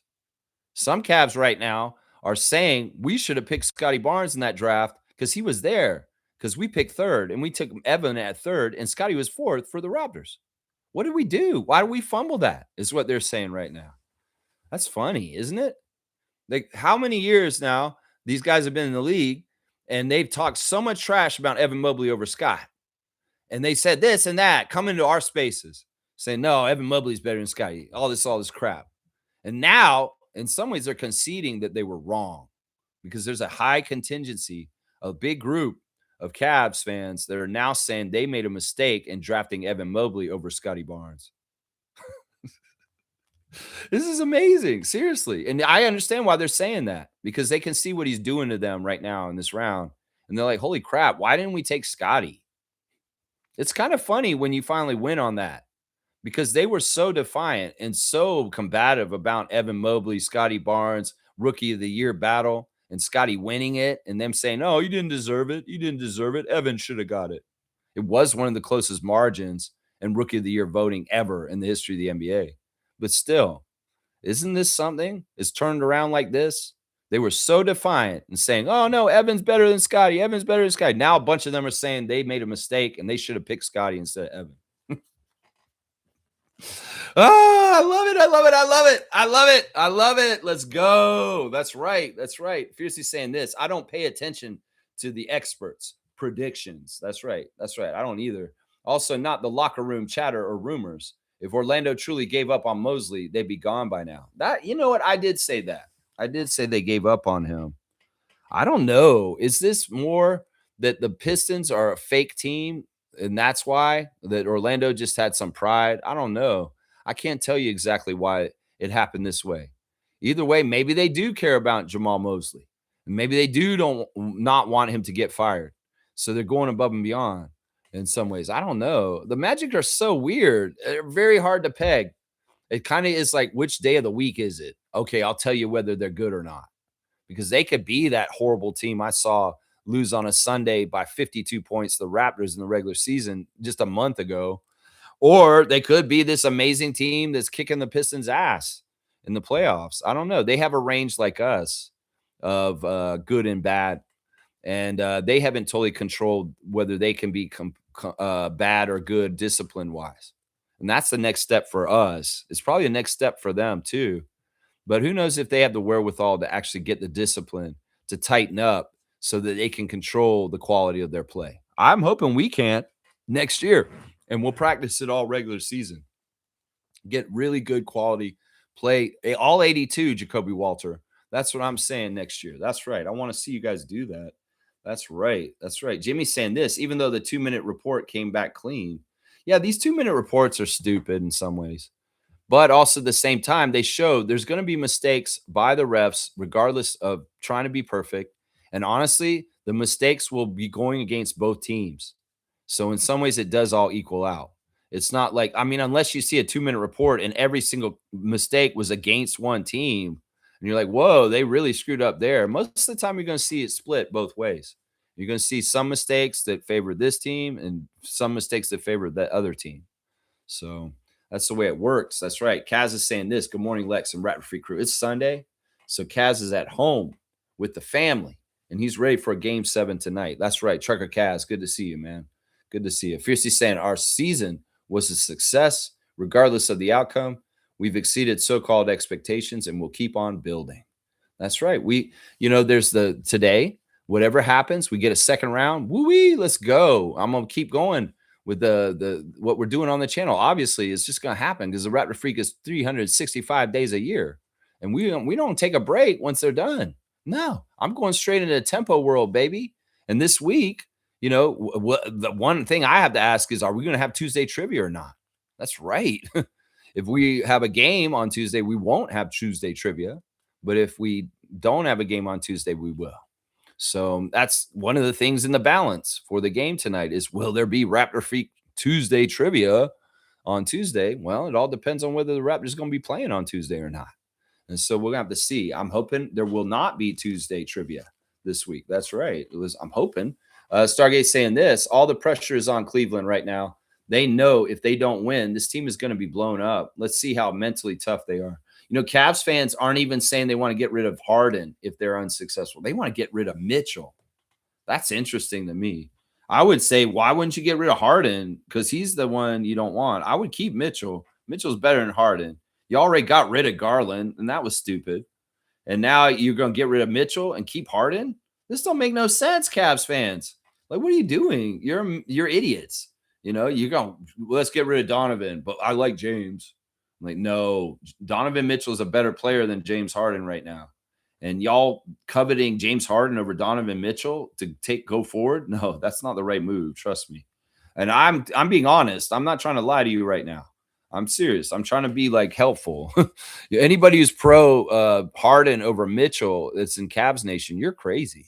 You're crazy, man. Maybe they don't like Mitchell for some weird reason or something like that. I don't know. Seymour Pape is here. The sheriff, Seymour Pape, holding it down in Alberta for us. What pop, fam? Let's get it. 8 a.m. Mountain Time for the man over in Calgary right now. That's right, Seymour. Good to see you in the chat up early on a Sunday morning, my guy. No shots in the warehouse today. He's off work, my guy. That's right. Maybe we'll make some nice food today on a Sunday afternoon and get ready for a Game 7. That's the life of a city slicker out west. That's right. Let's go. Let's go. House money, baby. House money, baby. That's right. Popa Positivity. We playing with house money. We got the extra. It's like my friend Steve told me, look, I'm doing FanDuel. I'm like, why are you doing that? It's like my daughter gave me a gift certificate and I had a $80 credit and I haven't put any more money in. I'm just winning, man. House money. That's what Steve said. I was like, all right, you're doing FanDuel now, Steve. Okay. All right. Just as long as you don't lose your shirt is what I told Steve. Don't be all crazy and get addicted in this FanDuel world and lose your shirt from gambling on the NBA. And he's like, no, don't worry, man. I'm actually taking some money out and making money, and I haven't put any money in. Okay, he's playing with house money. All right, then, Steve, you go on then. Just win. You know what? In fact, I'm going to do that ritual on the air right now. I'm going to text my friend Steve, who I used to work with at Air Canada Center. That was what it was called when I was there in 1999 to 2004. I worked in the arena, guys, just so y'all know. I don't ever talk about it hardly at all. I worked there for 5 years. I was in the arena for 5 years, and I saw all the Raptors games as an employee working. So, yeah, I'm going to text Steve the normal day text today. I'm going to say just win. Just win. Game 7, baby. That's right. I'll put that in. Just win. And he's going to say must win. Watch. He's going to text me back to say must win. Yeah, this is a ritual. We did this all year long. Every single Raptors game, I text Steve and say just win. And he texts me back, just win. That's right. That's right. Freezy's saying horror show. Horror show, horror show. I'm going to give you a dunk for making me laugh right now. That's so funny. Horror show 57 for Fiercey on the dunk chart. She got that Hines 57. Stargate saying this, Mitchell and Harden are ball hogs. Raptors will win, but if they let Mobley and some of the other complementary players contribute, then they have a good chance. That is true. You're going to give a degree of stuff to Harden and Mitchell. They're just going to get it. One of the things I'd really like to see them get to better is Mobley's threes. They've been so key. So key. And in some ways, we need to get somebody out there to run at him. And in some ways, that needs to be Colin or Scotty. We don't want Yak running all the way out there. So, yeah, they've been so key. And we can't let Strus, Wade, Merrill, Tyson, Ellis, Schroeder, Bryant, any of those guys do anything to help them win otherwise. We can expect certain things, and same with Allen too. Allen's kind of in that group too, but we can expect things from their big three guys. If we can limit Mobley, that's fantastic. But we're going to have to take a certain amount of offense from Donovan and even James to a degree. But yeah, I think this is true. Stargate's got a good key to the win is limit the bench and role players for the Cavaliers today. And don't let them do jack shit, Shed and Walter. That's right. Don't let them do nothing. They don't do nothing. G saying this, I went through the last 2-minute report. If Cav fans cry refs, there was one more bad call against the Raptors, and that calling dislodging of the ball from Mobley was clean. So it wasn't even on the report. So they have no case. They reviewed everything, and that was the correct call. and the Cavs fans are just full of shit.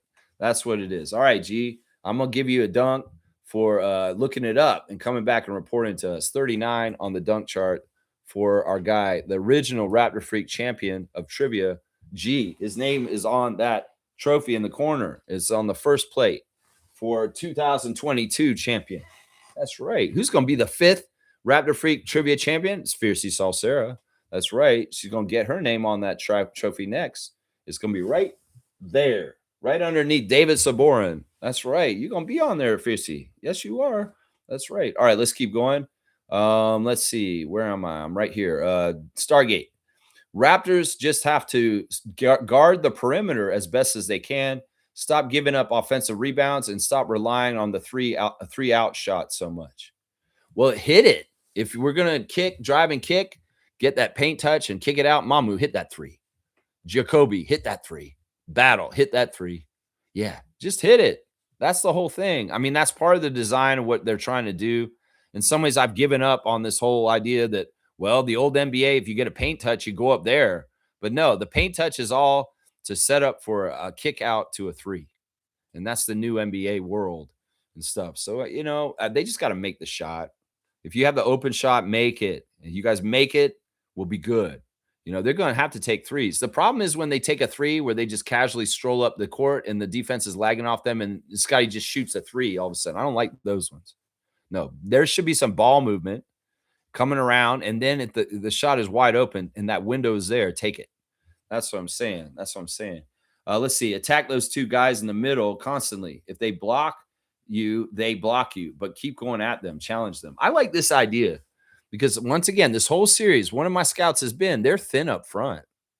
After Jarrett and Evan, they don't have a whole lot of bigs after that. Thomas Bryant, is that quality? They're going to play Dean Wade at 5? That's the thing. This has always been a secret in this whole series. That if you put either Mobley or Allen in foul trouble, they become thinner up front. And then you start bullying them with Scotty and Jakob and Colin. That's what I'm saying. So that could be a very strong technique in what Stargate's suggesting. Take it to them, get them in foul trouble, and see that the rebounding and the size of the Cavs is hurt by this. We put Evan Mobley in foul trouble a couple games ago, and it was very effective. Very, very effective and helpful for us. So I think that this is a very good key of the victory by Stargate right here. Yes, challenge them. And even if they block you, go ahead and go in there. Don't be afraid. That's right. G saying, I feel a big yak game. Woo-wee. I'd love that yak attack. Austrian Hama. Yeah, Fluterhausen. Let's do this. Let's do this, Jakob. That's right.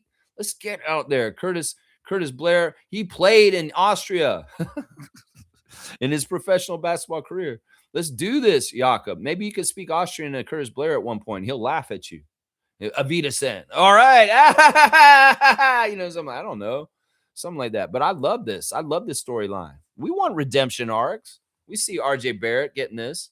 All right. I have something I want to say about what Rowan Barrett Sr. said recently. I don't think he said this recently, though. I think that it was portrayed that he said it after the game, but he did not. He did not say that to Will Liu on the show live after the game the other night. No, he said it earlier this season. William Liu was around Rowan Barrett Sr., and he said, what is it going to take for the fans to get behind my son and stop talking about trading him and all this other stuff? And man, that's depressing. That's sad, Raptors Nation. What the hell, man? To the point where the guy's dad is like telling us to stop coming at him. Like, that's messed up. And honestly, William Liu's a hypocrite.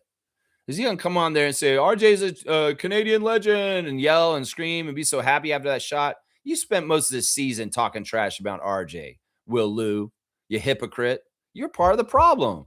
You're going to come on and say, oh, Rowan Barrett Sr. is talking about how we wish that we would treat his son with more respect and treat him better as Raptors Nation. And he's exactly right. And I've been with that the whole time.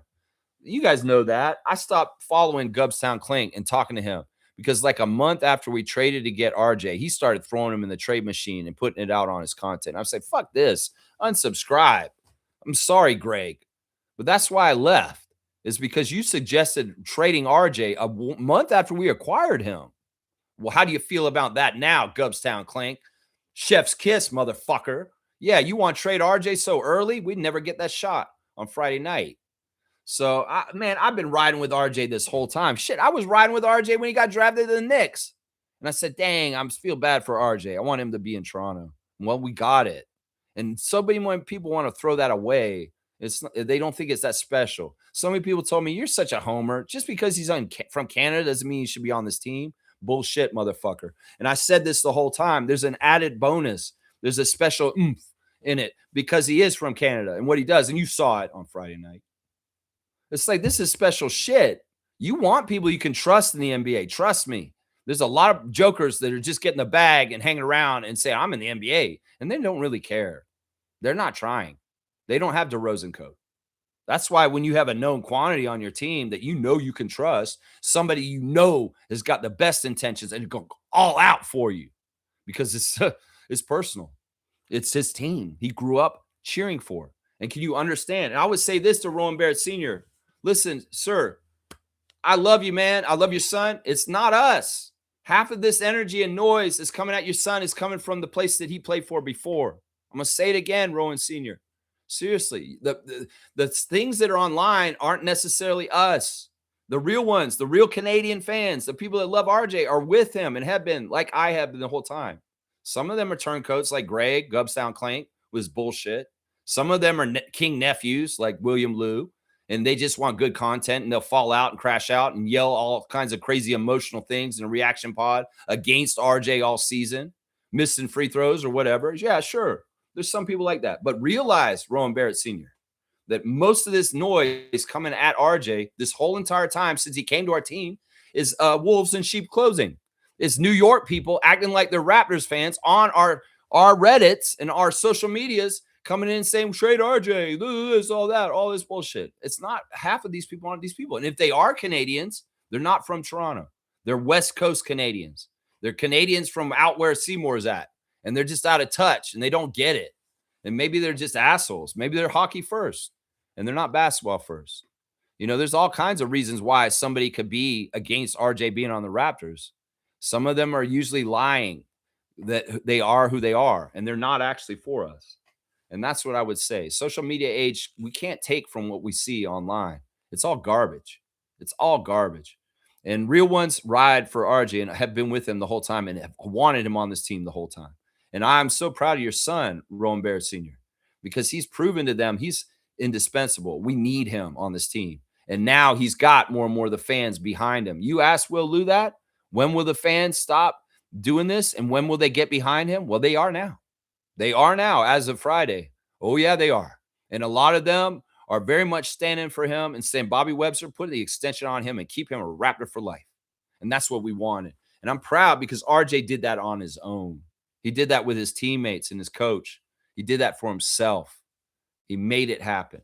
And he turned the tide of opinion and everything around the right way. And once again, these Knicks fans can't come in here and say this crap or do this kind of stuff. And if they are Raptors fans and misguided ones at that, well, they need to shut up because they were wrong. Yeah, that's what I say. King nephew, William Liu, you're a hypocrite. You'll put this out like this about Rowan Barrett Sr. saying this, and you're one of the ones he's talking about that talked trash about him and didn't support his son this season. That's what I'm saying. That's why when you're a fan, you be a fan like me and you root for your team in a positive way. And constructive criticism's fine, but throwing people on the bus and crashing out in a juvenile nephew way after reaction streams after the game, yeah, that's not the right energy. And that's the kind of stuff too that Rowan's talking about. Let's just put it that way. There you go. Boom goes the dynamite. Boom goes the dynamite. Drop the mic. Drop the mic. That's right. Yeah, I want to see a Yak game tonight. That would be awesome if Jakob Poeltl has a monster double-double game, dominates the boards, has block-ups all over the place, and he's just a huge, huge factor. In some ways, we may say he might be due for this. You know, he is moving pretty better. You know, a lot of fans are saying, I thought he would be a net negative in this series, but he's not. He's been helpful. He's done good things for us, and he hasn't been like a drag. He's absolutely been helping us in this series. So, yeah, Yak, big game. Let's go do it, Poeltl. Seriously, let's get your critics to shut up, just like RJ's done to his. That's right. KT saying this, Raptors were underdogs heading into this series and in every game from 1 through 6. Nothing can hurt me. I saw an all-time franchise moment and victory in Game 6. Tonight is gravy. Yeah, yeah. Oh yeah, oh yeah. And Scotty, this is the thing, man. It's kind of like Scotty got Christmas in the playoffs. He got a new toy. He got something new gift on the Christmas tree, and it's kind of shiny and bright and brand new. And it's him as a powerful NBA superstar. In some ways, I can tell Scott's got a new glee underneath in his body because he's realizing just how badass he can be in this league. This is stuff he dreamed about. That's why I was telling him in the summer of his rookie year, after his rookie year, summer of Roy, the Scotty Barnes Twitch family 2022. I was telling him, Scott, stop wasting your time on the video game because in some ways, bro, you're better in real life than you are on the video game. Because that's true. Anybody watch Scotty play 2K, he lose all the time. And it's like, bro, you're the real life 2K. Why don't you just live your life? My career mode, you don't need that. You have my career mode is your life. You don't need this. The video game hours on there. I know you do it just for fun and it's a way to relax. And in some ways, it's actually pretty cool that you spend so much time thinking about basketball and training and practicing and playing in games and traveling and playing the NBA, that your off time, you still want to think about basketball and play the video game and do the simulations and learn about them. Yeah. Because that's why I was thinking Scotty's nickname should be Scotty Basketball, because he just can't get away from basketball. He's either at the gym at OVO, he's either at the game, he's either on the road, he's with his teammates, he's with the coach, or he's on the video game playing basketball still. It's all basketball all the time. Student of the game. You play that 2K, and after your rookie years, Scotty Barnes, Twitch family, 2022. That's right. Fiercely Saucera, Isaac Campbell, Cool Cat, and Tom Duke, and all the rest. Yeah, yeah. You played the video game, and I was thinking, man, why are you doing this? You don't need to do this. Your life is NBA 2K, my career. And at this point, we got to think about where he's leveled up to in his badges, in his real life, NBA life, my career 2K. Yeah. This is fun. Forget about the game, Scott. You can do this in the real world now. And you're a very powerful NBA player. You're starting to get in that LeBron area of things. Let's just put it that way. That Giannis era. Yeah. Yeah. So it's like that's got to be enthusiastic and fun. You get new powers. You learn a new talent, right? You all of a sudden you get next to a piano and you're just like messing around. You're a beginner's luck. Look at you. You're just doing that. I've never taken a lesson. I'm just it's fun, right? All of a sudden you find you have a new talent. You're really good at something. You want to do it more. You want to practice it more. And that's the thing with Scott now. Scott is revealed to the world and to himself that he can be this kind of tier talent of a superstar in the NBA. Go practice it today, Scott. Go practice it today. It's fun, isn't it? Yeah, it's fun going down the sideline and dapping Brian Macon and he's seeing the big smile on Alyssa's face. It's fun, isn't it, Scott? Well, let's do it again. You got a game 7 in front of you. This is what you lived for your whole life. This is what you dreamed of in Palm Beach with young J-Mo and hanging around and playing basketball when y'all were little kids. A game 7 in Cleveland on the road against opposing team with opposing crowd cheering against you. Yeah, you go quiet them, Scott. You go make them scared. You put fear in thousands of Cleveland, Ohioans' hearts tonight because you're just that powerful, that badass, and taking it to them. Yeah, Scott. My career on NBA 2K. How about my career in the real NBA? That's what I'm talking about, Scott. And look at where you are now with your leveling up. Look at your badges, my guy. That's the stuff right there. That's the stuff right there. That's right. Raptors Champs is in the house. Good morning, Raptors freaks and champs. Enjoy the journey. We are already winners. Championship mentality. Yes. Yes. Yes. Nick Nurse. Yes. Beat the Celtics. That's right. Let's go. HC saying this. Haha, Lex, I'll hit you up tonight.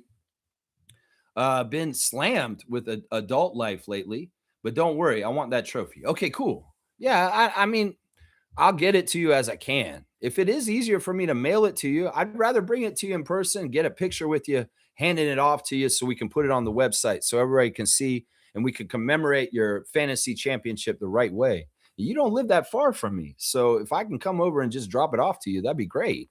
That'd be fantastic. HC saying also, win or lose, the young guys are getting that playoff experience and learning exactly what it takes. If we make the next round, it's a wrap. This team turns into straight animals. The NBA better be ready. I mean, all right, let's not get ahead of ourselves. But if we do beat the Cavs today and we get the Pistons, next round would be interesting. Of course, that would be a border series, Toronto and Detroit, similar to what we're doing with Cleveland. It's not that much further, and there will be travel. We kind of talked about this a little bit. Let's not get ahead of ourselves. We got game 7 in front of us right now, and we got to take care of that first, Raptors. And then we'll adjust to the outcome tonight and see what we're doing. That's right. Trucker Kaz is saying, I'm with you all. Win or lose, I'm proud of the effort and toughness this team has shown in the playoffs. We have a very bright future ahead of us. God is him. This is a great time to be a Raptors freak. This is a great time to be a Raptors fan. And in some ways, I'm proud of you guys. You guys have rode through this whole season with me and doing the previews and the reactions. There's some of y'all that have been here every single day this year. And I recognize y'all and I appreciate y'all. And I appreciate y'all's support. And, this has been a long season and it's been a great season. It's been a fantastic season. It's been so enjoyable to do this channel and be around you guys. So regardless of the outcome tonight, I want to keep going. And this channel will keep going. My streak will keep going. We're going to get 5 years in a row in September. Every single day for 5 years, I've gone on the stream at 9:30.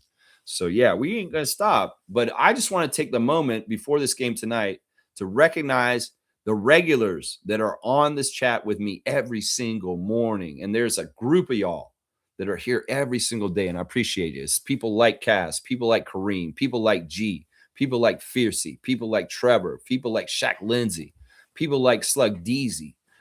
Yeah, there's so many of y'all. And if I didn't name you just now, Randolph, so many of y'all, Seymour, Isaac, so many of y'all. I appreciate the Raptor Freaks. And I appreciate this ride this year with you guys and enjoying it and experiencing it with you guys and hearing it from you guys and hearing it from me too.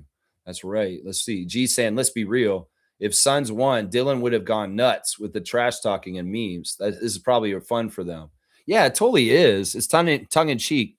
In some ways, like people like to roast each other nowadays. I heard there's young people that say, people put in their dating profile, I will roast you.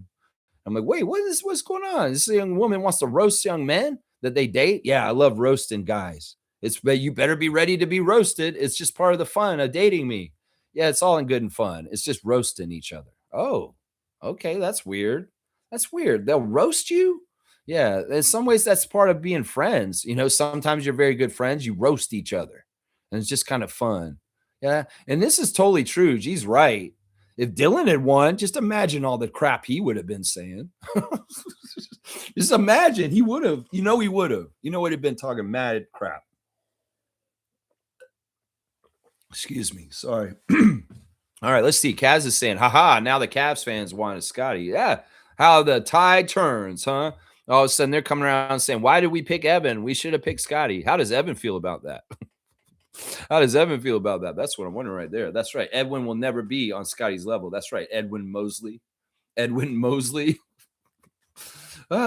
G saying Wagner is the reason Magic got better. He didn't play last game and they lost. He may be injured again.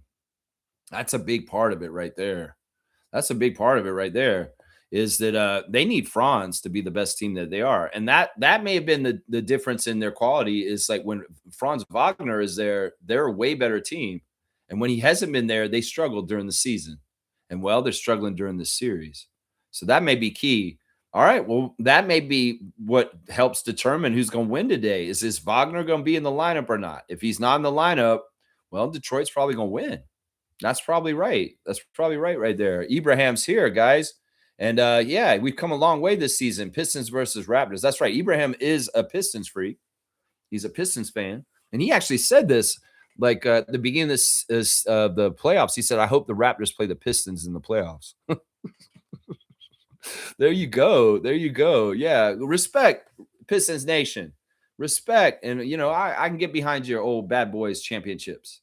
That's right. But, yeah, we'll see. We'll see. Eastern Conference semifinal, Pistons versus Raptors. We'll see. That's a border series, right? Border series. And Cass saying, shout out the Pistons for extending their series. Salute to Ibrahim and Cade. There you go. See, we're a friendly bunch. We're not like some of these other fan nations. Other fans of other teams want to come in here and interact with us. We'll be friendly as long as everybody can be respectful It's all in the nature of sportsmanship and having fun and competing. And it's not ever personal. It's just let the best team win. And we root for our teams with passion. And I can respect the passion of a Pistons fan for the Detroit Pistons, as they can respect the passion for a Raptors as a Raptors fan. That's right. That's right. Shout out. That's right. Good to see the Pistons fan in here. And well, we'll see what happens today. In some ways, I am rooting against you guys because I'd like to have home court in the next round. But this guy wants the Raptors. He wants that smoke. That's right. Let's see what happens. There's 2 games, game 7s today. Big time games today. That's right. That's right. Let's see. Stargate saying trade RJ for who? Huh? What? Brandon Ingram? Oh, wait. Nah, it really made me mad. Like when Greg did that, it's like I liked his channel. I like watching him, and Greg's a good guy. I hung out with him in person, went to games with him. I think I even saw him at a 905 game this year. I didn't talk to him, but it's like that's the whole reason why I stopped following him. It's like it wasn't even a month, and we'd had RJ, and he was already talking about how we could flip him and trade him somewhere else. I was like, no, man. No. And thank God we had not moved him anywhere since. And I don't want to move him. Thank God we don't get that high bounce shot if we do what all these jabronis been saying about RJ for the last couple of years. No, we don't. We don't get that shot. That's right. Stargate saying, man, these just ignore these tradeaholic nephew bozos. I know. I kind of want to get in touch with Greg and see, like, yeah, that's why you were wrong. Friday night is why you were wrong. And can you admit that you were wrong? Maybe I'll start following your channel again. Maybe I'll start watching the Gubstown Clank, Chef's Kiss, mwah, and all that bullshit because you came back around and said, yeah, I was wrong for putting RJ in the trade machine. I'm sorry. I'm sorry. Yeah, don't ever fucking do that again, Greg, is what I would say. I'm serious. That's how serious I am about RJ. And this was a couple years ago, right? Because we had just gotten him. And I've been this way. I've ended friendships over RJ. Seriously. I've ended friendships over RJ. I've stopped watching channels over RJ. I stopped watching Stunted Growth this year. I love Stunted Growth, NBA channel, where the guy takes old NBA players and talks about why their careers didn't go as well. He breaks it down in a really well way. He's a very talented content creator on YouTube. And his channel is fantastic, except he messed up this year.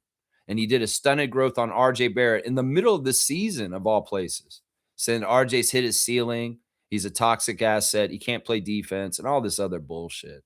I was like, wow, Stunted Growth, you're so off base with this. First of all, RJ Barrett, if you hadn't been hurt in the middle of the season, he might have been a 3rd All-Star for the Raptors.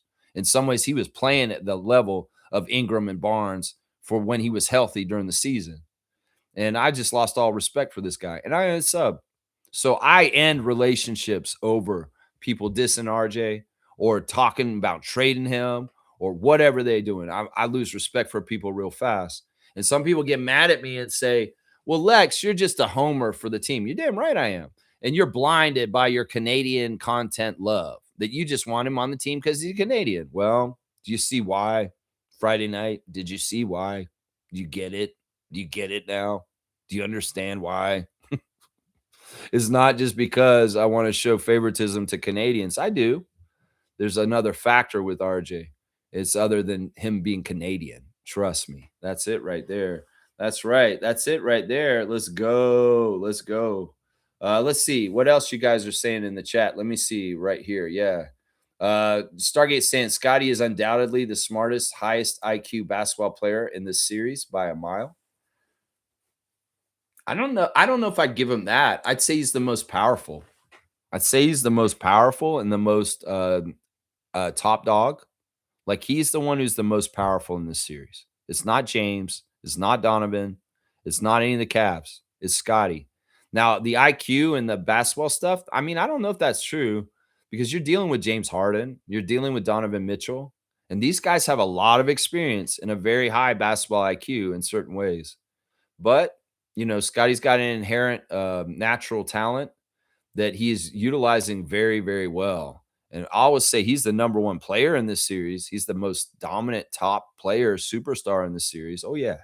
And that's better than the greats, Harden and Mitchell. Yeah. Yeah, I'd say that. Stargate saying, yeah, let's not get ahead of ourselves. Let's leave that to the Cleveland fans. Yeah. I mean, it's hard not to speculate because it's a game 7. And the thing is also, everything moves very fast after this. From the first round, the second round, There's no rest if you are successful today. The other factor in this is maybe some people don't want to play anymore. And I don't think it's the Raptors. It could be the Cavs. That, this is a long season. Some people want Cancun. Some people want to go on break. Some people may submarine their team just to get on break because they didn't want it as much because they are ready to go sit on the couch or hang out and have their summer now. That's the other factor in this that you don't talk about. And, the Raptors, if they really want to keep playing and keep going, they can show that over the Cavs. And maybe the Cavs don't want to play as much. Maybe James is kind of ready to go home and have time to himself, go hang out in China and make endorsement deals and stuff like that. I don't know. We'll just have to see because that is a factor in this. Some people do kind of on the down low don't really want to get past this round because they don't want to play anymore. They want to just be done. That can be a factor in these kind of situations. And I don't think it will be on our side. Our guys would like to go as far as they can. You know what I'm saying? Bryce is here. Good morning, Lex and Raptor Freaks. Good morning to Bryce Lawson, the Raptor Freak holding it down, the bluegrass state of Kentucky, holding it down stateside for us. Always good to see young Bryce. Good to see you, my guy. G saying this, imagine the amount of young Canadian players RJ has inspired. These waves are going to keep coming. They're going to keep coming. The Vince effect has brought people like Wiggins and RJ and stuff like. Actually, it's not even Vince didn't do it for RJ. He's too young. It was DeRozan that did it for RJ. Seriously, he was not old enough to watch Vince Carter on the Raptors. RJ Barrett. So his first memories are Chris Bosh and DeMar DeRozan, and he often cites DeMar DeRozan as the Raptors' influence that is most important to him, and that makes sense. You can see it on that. So yeah, the waves come 20 years after each event. So we're 20 years from 2006 or whatever. There's going to be a 20-year effect after the championship. There's going to be a 20-year effect after the tempo beginning. There's going to be a 20-year effect after the RJ shot. Yeah, there's going to be a lot of budding Canadian stars coming. More and more. Canada basketball is growing, and we're going to be more and more of a powerhouse in the world in that sport. There's also really good news from the government of Canada. I don't know why, but all of a sudden, the Canadian government's prioritizing sport, and they've decided to contribute $550 million to enhancing Canadian sports and making them better. So, this could be really good for all kinds of sports, including basketball. So that's very, very good stuff. Yeah, yeah. Stargate saying, what about To The Point, Lex? I don't know what's going on with Brian. I hope he gets help. I would say that. I have not had any interaction with him at all. And I don't know what's going on with Brian. But yeah, he's been, come on. His points were always kind of not making sense. Let's just put it that way. And also kind of like emotional and weird. And it'll always come back around to either hating LeBron or Drake on his channel. And even when it didn't even matter to the subject, he'd find some way to diss LeBron somehow or Drake. And yeah, I'm like, I don't know. I wish Brian well. I just don't have nothing to do with him anymore. I really don't. I really, really don't. I've forgiven him. I don't have any ill will towards him, but I also understand I don't need him in my life. Stargate saying this: I've never seen James and Donovan on the sidelines coaching it up like Scotty does, and I've watched a lot of games with those guys. It seems like the Raptors have 4 coaches right now. Like seriously, you look over at their sideline during these games, and you see Darko all the way at the half court line. Then you see like Jama or Pat Delaney a little bit further along. And then you see Garrett Temple up coaching too. And then if Scotty's on the bench, he's coaching too. You could be looking over there at the Raptors bench and there's 4 guys standing yelling at the crowd, yelling at the game and telling the guys what to do. It's amazing how much they care and how much they're communicating and how much there's so much going on and all the time. Yeah, communication is key, especially in a loud away arena. And having being on the same page and having a lot of voices and a lot of eyes on what's going on to kind of suss things out and get adjustments and figure out what to do. It's a fantastic thing. And Darko's he's a very democratic kind of coach. He listens to everybody, all of his coaches, all his players, and they distill the best information for what the adjustment and what they should be doing is. He's not like his eyes only. I see what it is and I decide. No, that's why he gets all the guys, the coaches outside on the court talks to them first, then comes in and talks to the players. And they have stuff to give to the coaches when they come over too, just as much as the coaches have stuff to give the players. So it's a consensus. And in some ways, they understand their principles and the way they're supposed to do things, and they all work together within that. There's a really cool story that Kendrick Perkins told about Darko recently, and he talked about why he believed in the Raptors all season and why he took that bet with Bill Simmons. Bill Simmons, you should take your credentials and throw them in the trash. You were so wrong this year, and crash out, man, because your Celtics are out of the playoffs. But Kendrick said, this is why I thought the Raptors would be so good this year. I ran into Scotty Barnes at Summer League, and he came up to me and he said, they're sleeping on us, Kendrick. They don't know how good we're going to be. We're going to make the playoffs this year. I promise you. And all this stuff. And Kendrick goes, really, Scotty? Really? Okay. So he went with that take. And that's why he said it on ESPN, because Scotty told him not to doubt them and told them that everybody's sleeping on them. And then Kendrick also thought about a time when he was on Oklahoma City Thunder. Because, he was on Oklahoma City Thunder a long time ago, right? And, well, Darko was assistant coach on the team at that time. And what happened, this is the craziest story. And this is for all the nephews in Raptors Nation that think that Darko's an easygoing coach, that he's just always nice to the players, and that he doesn't hold them accountable or any kind of thing like that. Well, he just doesn't throw people under the bus publicly. So you don't hear it. He does it behind the scenes. And you shouldn't be able to hear him humiliate one of the players because they didn't do the assignment right. That's not for your joy to see. And if you're judging him and you think he's a soft coach because he doesn't criticize or come at the players, you're wrong. Because listen to this story. Kendrick Perkins said that the first day, like around when Darko showed up as assistant coach, their coach, I think it was Billy Donovan, said, Darko, you're the one who has to go into the film room and tell the players what they did wrong today. So Darko came in the film room. Kendrick Perkins is sitting there. This is in Oklahoma City, and this is like around 2010, maybe 2009, something like that. And the first thing Darko does is he lays into Russell Westbrook. He goes right at him, and he's yelling at him. And he's the assistant coach. He's the back of the bench coach. He's not even on the front bench. He's sitting back there where Eric Curry sits. And he laid into him. And Kendrick was like, whoa, Darko, hold on. He went off on Russell. He said, Russell, you're not playing defense. You're not doing this. You're not doing that. He just pointed out all the things he did wrong. And the thing that impressed Perkins was he had the balls to come at Russell Westbrook like that, one of their stars. And he's a nobody assistant coach from Serbia that just showed up, and he has no reputation, but he did that. And I was like, whoa, that's a story that Raptors fans need to hear, because they need to understand there is a side to Darko that's extremely accountable and fearless and also very much the truth. That's part of the reason why he can coach Scotty so well, is because he's not going to coddle him. He's not going to let him hang around in comfort zone and say, yeah, you're just this and you're just going to be this. No, he's going to push him. He's going to tell him how he can be better.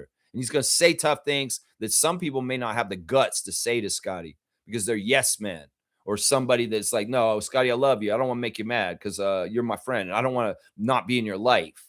No, Darko's not afraid of this shit. And Raptors fans have been wrong about this whole time.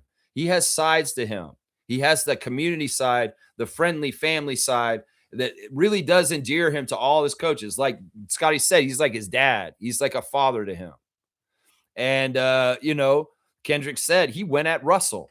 He didn't pick a bench player. He didn't pick a secondary player. He took one of the main superstars on the Thunder and came at him first. And you know what? Did Russell get mad? Did Kendrick get mad? No, they were like, wow, this coach really cares, and he's holding us accountable. And you know what? Westbrook probably listened to Ray Yakovich, and he was like, you know what? That's fair. That's fair what you just did, chewing me out like that.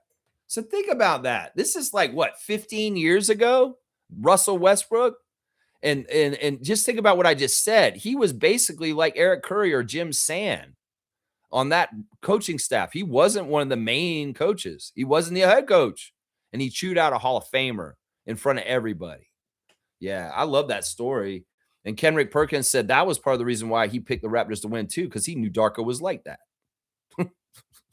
It's amazing stuff. I love it, man. I love it so much, man. Yeah, let's see. Stargate saying Donovan and James are highly offensively gifted. Yes, but high basketball IQ is not something I attribute to them. No, I will disagree with you. They understand the game really well. In some ways, James is lazy. That's part of the problem. He's careless with the ball and turned over, but he has been in so many situations in the NBA that he has a lot of learned experience as a vet. And let's not get it twisted. Some of that IQ is him drawing fouls. Some of that IQ is Donovan Mitchell finding his spots and successful on the court. So it's part of this is semantics or just opinion, and there's no real way to gauge this. But to think that they don't have basketball IQ, that's kind of silly. These guys do. These guys are Hall of Famers, and they've been at the top of the league in a long, long, long time. You know, Mo Greg P is back in the chat. Good to see you, Mo Greg P. Raptors Sixers conference matchup. Great to get Lowry back. Yeah, and zero RJ slander is tolerated. That's right. We're there, right there. That's right.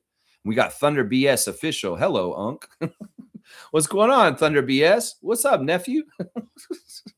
Good to see you. All right, let me get in my tabs again real quick and see what I've got to tell you guys from my tab things here. Let's do the Toronto Tempo Redditor of the day. Today's Toronto Tempo Redditor of the day is Kerfuffles 80. Kerfuffles is like the MVP of Tempo Reddit, posting all the pertinent, important information. And here it is. Last night on a plane from Europe to Toronto, Maria Conde posted, "Welcome to Toronto." So she has arrived as of last night, the Spanish superstar.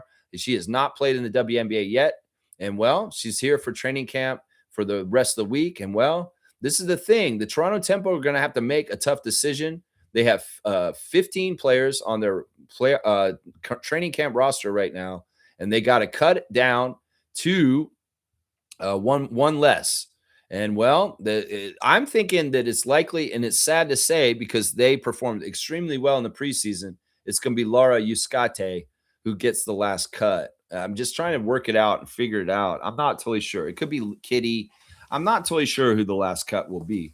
But there is one more cut coming for training camp for the Tempo to get their roster down to the standard 12-woman roster with 2 developmental spots. So 14 is the number of the rosters for WNBA teams, and the Tempo will have 12 regular roster spots and 2 developmental spots, and they have 15 women in training camp right now. So one more cut's coming, and Maria Conde has touched down as of last night, so that's fantastic. So Milic, Alamon, and Conde are all with the team at this point. Now, if Masha shows up, they're going to have to cut somebody else because Klendikova, the forward from the Lynx last year, she's a very powerful, useful player, but there's also signs that she may not be coming to the Tempo still also.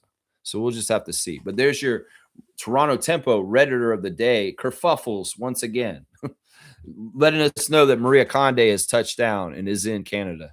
That's right. Stargate saying, "I don't think it's silly at all, Lex. No need for the insult. We just disagree. That's all." No, I think it is silly because these guys have played 15 years in the league, and you're going to say they don't got no basketball IQ. I mean, if the whole thing is in the context of Scotty versus them for basketball IQ, no, Scott doesn't have more basketball IQ than them. That's just that. If that was what your point is, I'm disagreeing with you, and that's true. And that's only because of amount of opportunities to be put in these situations. That's the difference. Scotty has to have more situations happen to him, and then he'll have more basketball IQ in those ways. He's such a Padawan. He's not a Jedi. He's still learning. He's maybe like Obi-Wan when whatchamacallit, Ewan McGregor is him early on when he's still under Qui-Gon Jinn. So using a Star Wars reference. Scotty's still a young Jedi. He's not totally fully to the full Jedi mode yet. That's the thing. He's still got room. Those guys are Jedis. They're Sith, by the way, but they're Jedis. So, yeah, if you took an insult to me saying silly, well, that's just a vernacular word. That's not a word of insult towards you. It's the idea that's silly. To say that James Harden has no basketball IQ. That's silly, man. That's silly to me. Yeah, experience and IQ is different, but hey.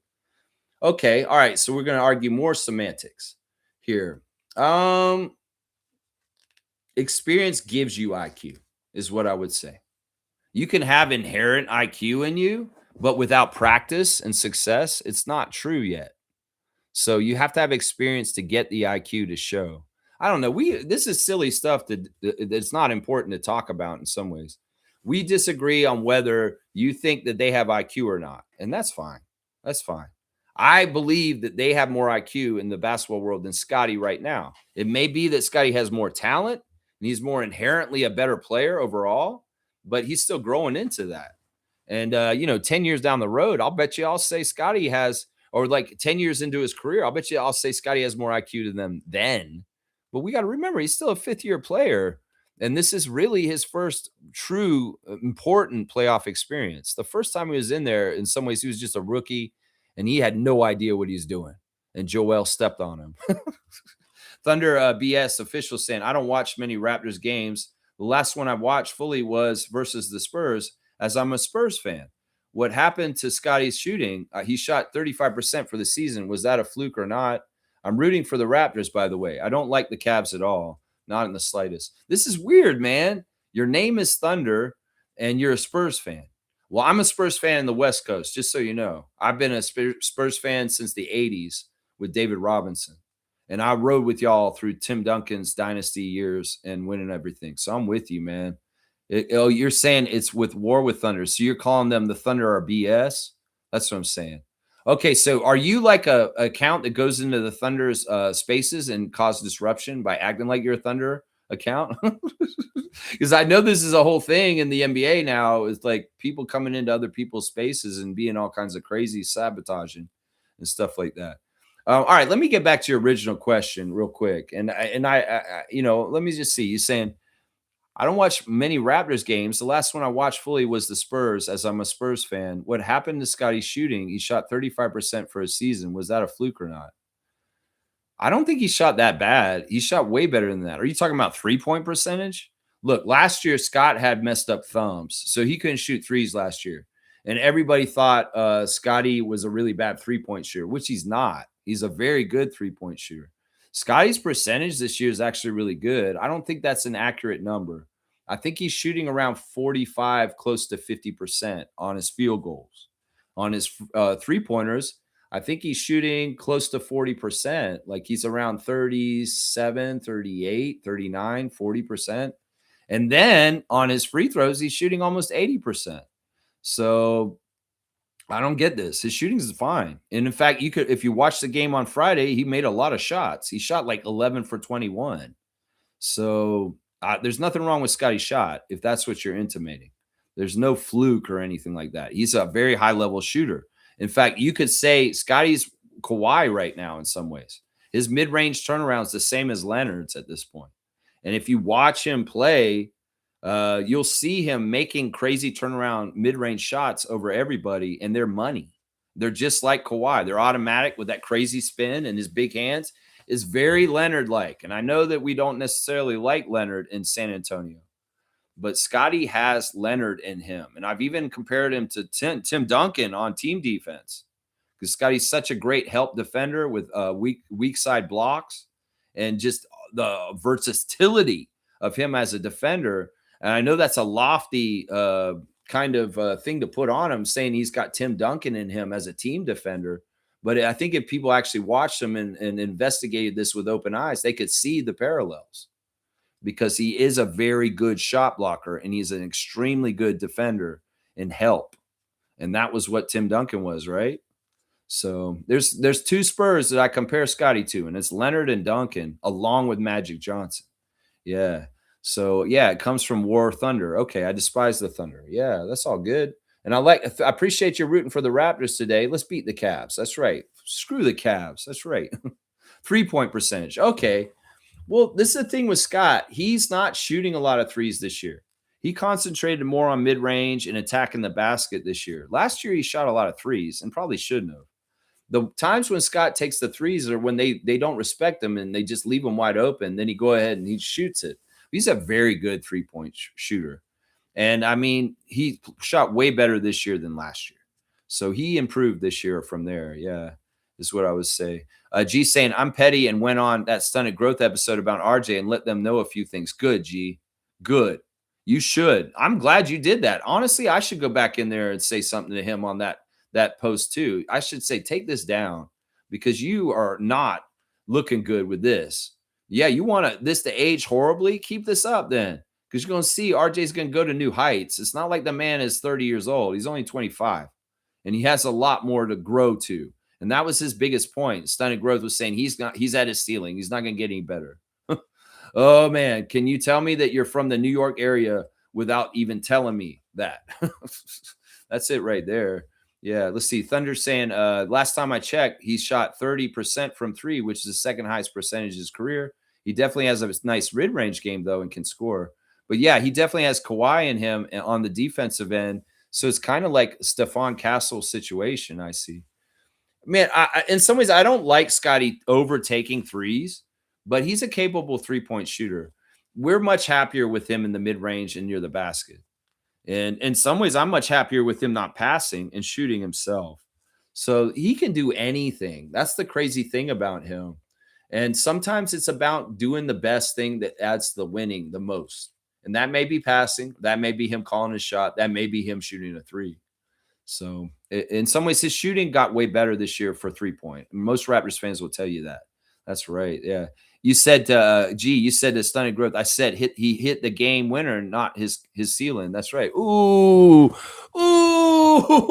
G. Yes, G. A real one, original one. It's been here since the beginning on this channel. You got that Danielle Marshall, 42, my guy. Kevin Willis, 42. Danielle Marshall. There you go. I love it, man. That's good stuff, man. That's good stuff. Yeah, Thunder saying true. He's versatile as fuck. And I believe he should have been a Defensive Player of the Year finalist over Osur. Yeah, that was shade. He was the only man in the league this year who had 100 blocks and 100 steals. And if it wasn't going to be Wemby, Scotty Barnes should have been the second in the ranking for Defensive Player of the Year. It's just that we're in Canada, and it's just par for the course with us. And in some ways, that means like when people like Siakam or Anunoby or those kind of people, when they got accolades when they were in Toronto, they really earned it. Trust me. They really earned it because they overlook us like crazy, man. Let's see. I guess it comes from Detroit's team defense, which is fire. But I guess it comes from Detroit's team defense, with his fire. What does that mean? Oh, talking about Osur. I think the Thompson twins are a little overrated right now. And they're kind of being treated like golden boy treatment to give them way more props than they actually deserve. I think they're both raw talents. They're very much have high ceilings, but they're very raw still. And they're giving them so much accolades and attention, and they're not really winning players yet. They're really not. They're out of control chaos. Both of them. The one on the Rockets too. And honestly, I don't like the Thompsons to a degree because I think they're reckless. I think that they play in a way that's very dangerous to other players around them because they play all out and crazy. And with that amount of strength and speed, they can hurt other people around them because they're not taking other people into regards of who's around them and possibly hurting them. So that's my official opinion on the Thompsons. I did have Osur on my fantasy team this year, and I was very pleased with him in a fantasy aspect. But as far as like these guys are reckless and dangerous as players, man.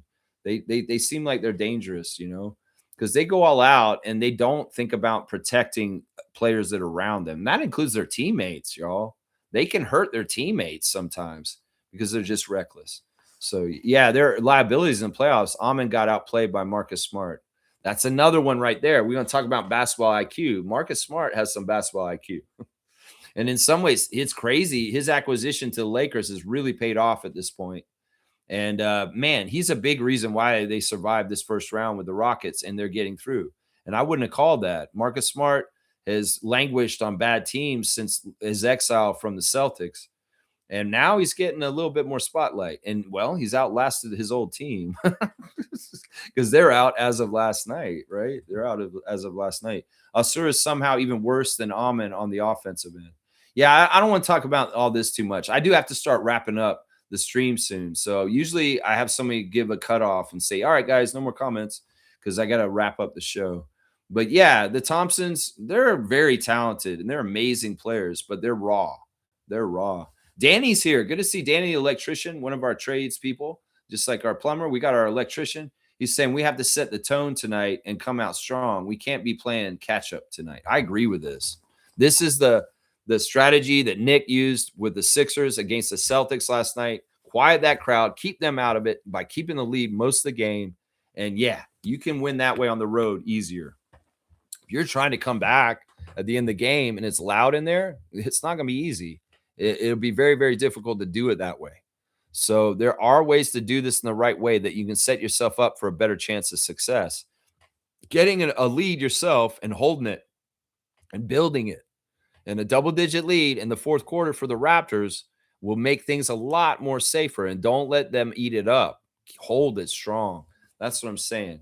That's what I'm saying. Danny, great to see you in the chat, man. It's been a little bit, but yeah, good to see you, man. All right, let me see. Is there any breaking news from the Blue Skies?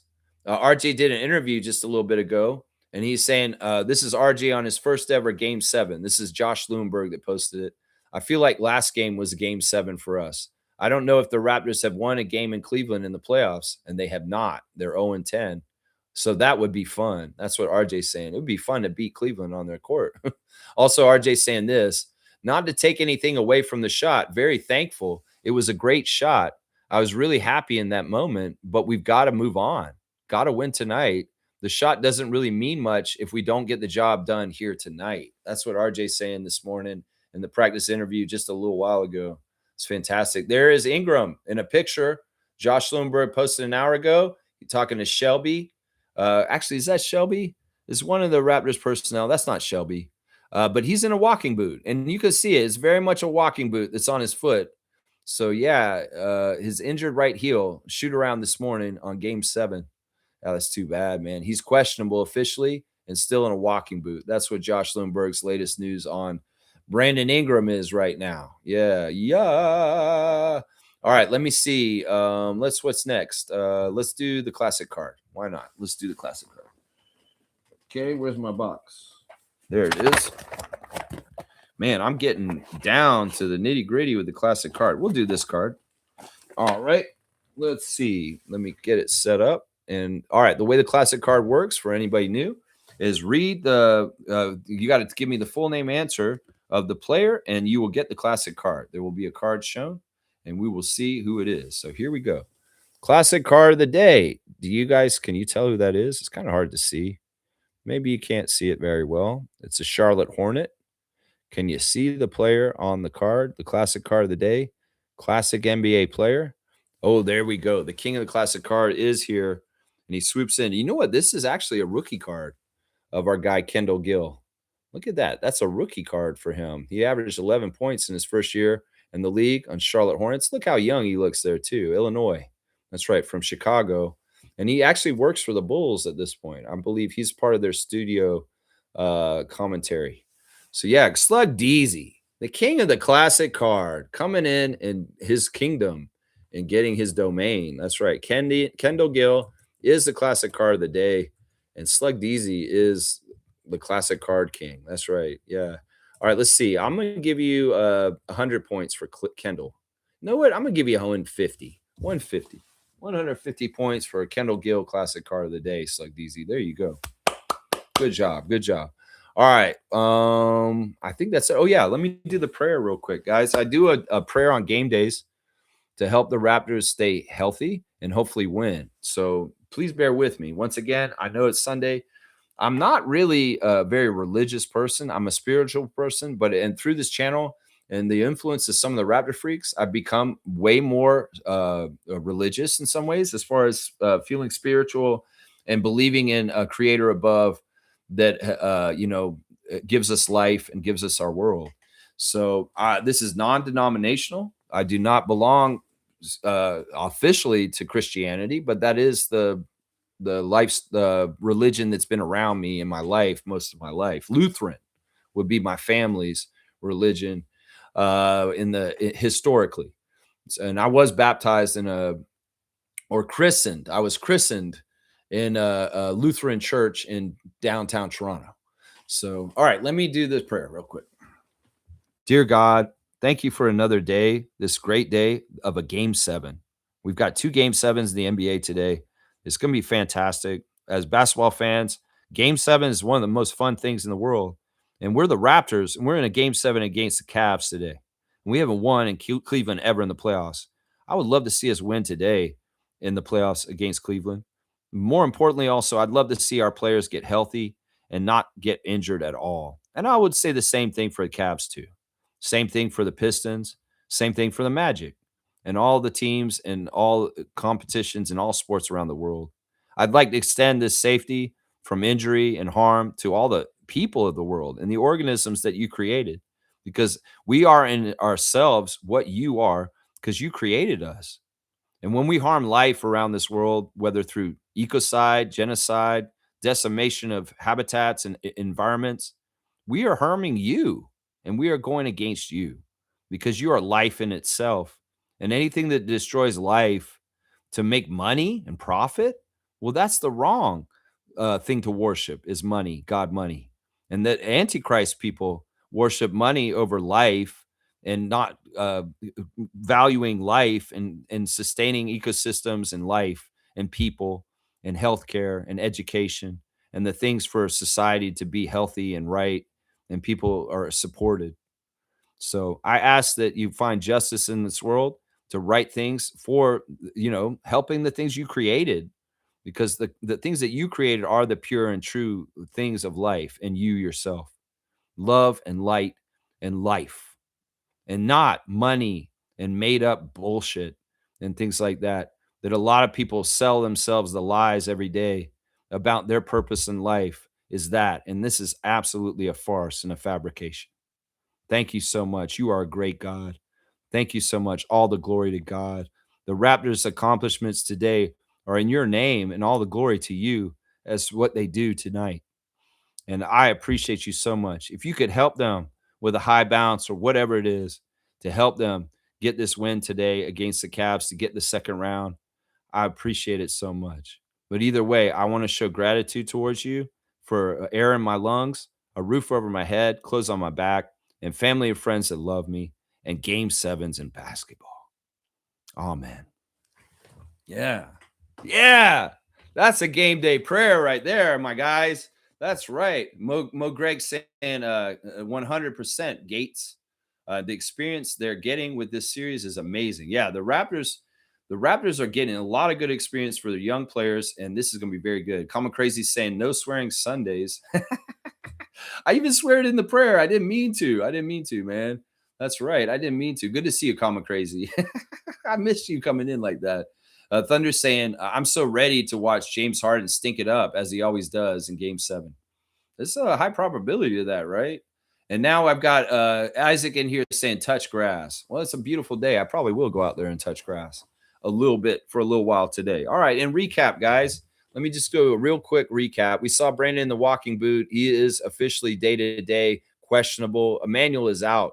The Cavs have nobody on their injury list pretty much this whole entire series. And the ESPN matchup predictor says 40% Raptors win, 60% Cleveland wins. So 60-40 is the split for the ESPN matchup predictor for what should happen. The Raptors will be rocking this jersey today on the court.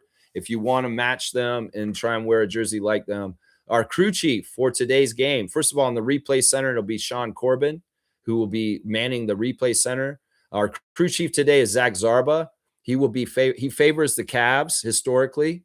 Curtis Blair is the referee. He favors the Raptors historically. Nick Bookert is the umpire. He favors the Raptors historically. And the alternate ref, just in case, is Carl Lane, Star Wars lover, our ref of the year, and he heavily favors the Raptors today. So, yeah, 3 out of the 4 refs, one of them won't be reffing, do favor the Raptors. And Zach Zarba is the only one who favors the Cavs. And so we'll have to watch crew chief Zach Zarba for any kind of funny stuff. Yeah, he's the only one I don't trust that much. Nick Booker's pretty good, and so is Curtis Blair. So we'll just have to see. Hopefully, Zach Zarba ain't got no mandate from Adam Silver to guide the game in any kind of way. But the best way to win this game, Raptors, is take it into your own hands and make it not even close so Zach Zarba can't have a say in this. The much maligned and disgraced referee Tim Donaghy said once a long time ago, he revealed that NBA teams want to win the games. You better have a 10-point lead because refs can manipulate within 10 points to get the outcome of what they want. So that's what I say right there. That's what we got to do there. Yeah. Yeah. Mo Greg's saying that's the words of a winner. So, yeah, we got to do whatever we can. The referees are going to be the referees. We got to play through it. We got to understand their whistle as we go and adjust. And we've also got to understand what Kenny Atkinson and the Cavs are throwing at us and adjust. The thing that the biggest lesson has been this playoffs is tighten up. Every free throw matters. Every careless turnover matters. Every possession matters, Raptors. And this is game 7. It matters even more to the tilt because this is the thing. You lose tonight, you're done. You're done for the season. Your season's over, and it's been a fantastic season. We're proud of you. But I'd like to keep going, and I'm sure y'all would too.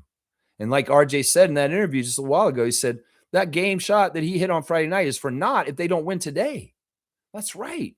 One thing leads to another, the fix. And that's the thing. You got to get this today and get it and do it for the city, do it for the country, do it for the Raptors nation. And I believe in y'all. I do. Scotty, you're a powerful man. Show your power.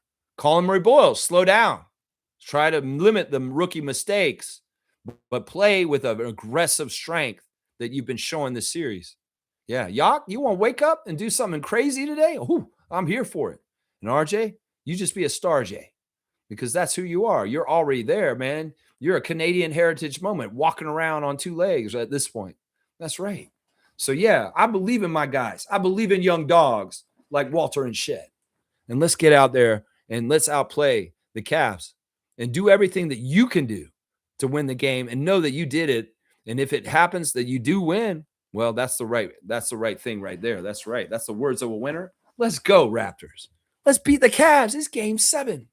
This is what you guys dreamed of. This is what you talked about when you're little kids on the driveway, messing around with the basketball on the basketball hoop. This is what you always wanted, Scotty. So this is your time to shine. And this is your time to take it to the league and show them. Respect the Raptors. Respect Scotty Barnes. Respect RJ Barrett. Respect Darko Rajakovic. And get that W tonight. And it don't have to be pretty. I say just win. It could be the ugliest game in the world, like last Sunday, the game I went to, game 4. A low-scoring, crazy slog. I don't care what it looks like. Y'all only need to have one more point than the other team, and we won. And that's all that matters. You had 2 more than them on Friday, and we won. And that's what we want again. We want that W in game 7. And we want the winner of Detroit and Orlando. That's right. Let's go. W Stream, W Community. Let the dogs out to play, Darko. Let's go. Let's go, Raptors. Let's go, Raptors. Let's go, Raptors.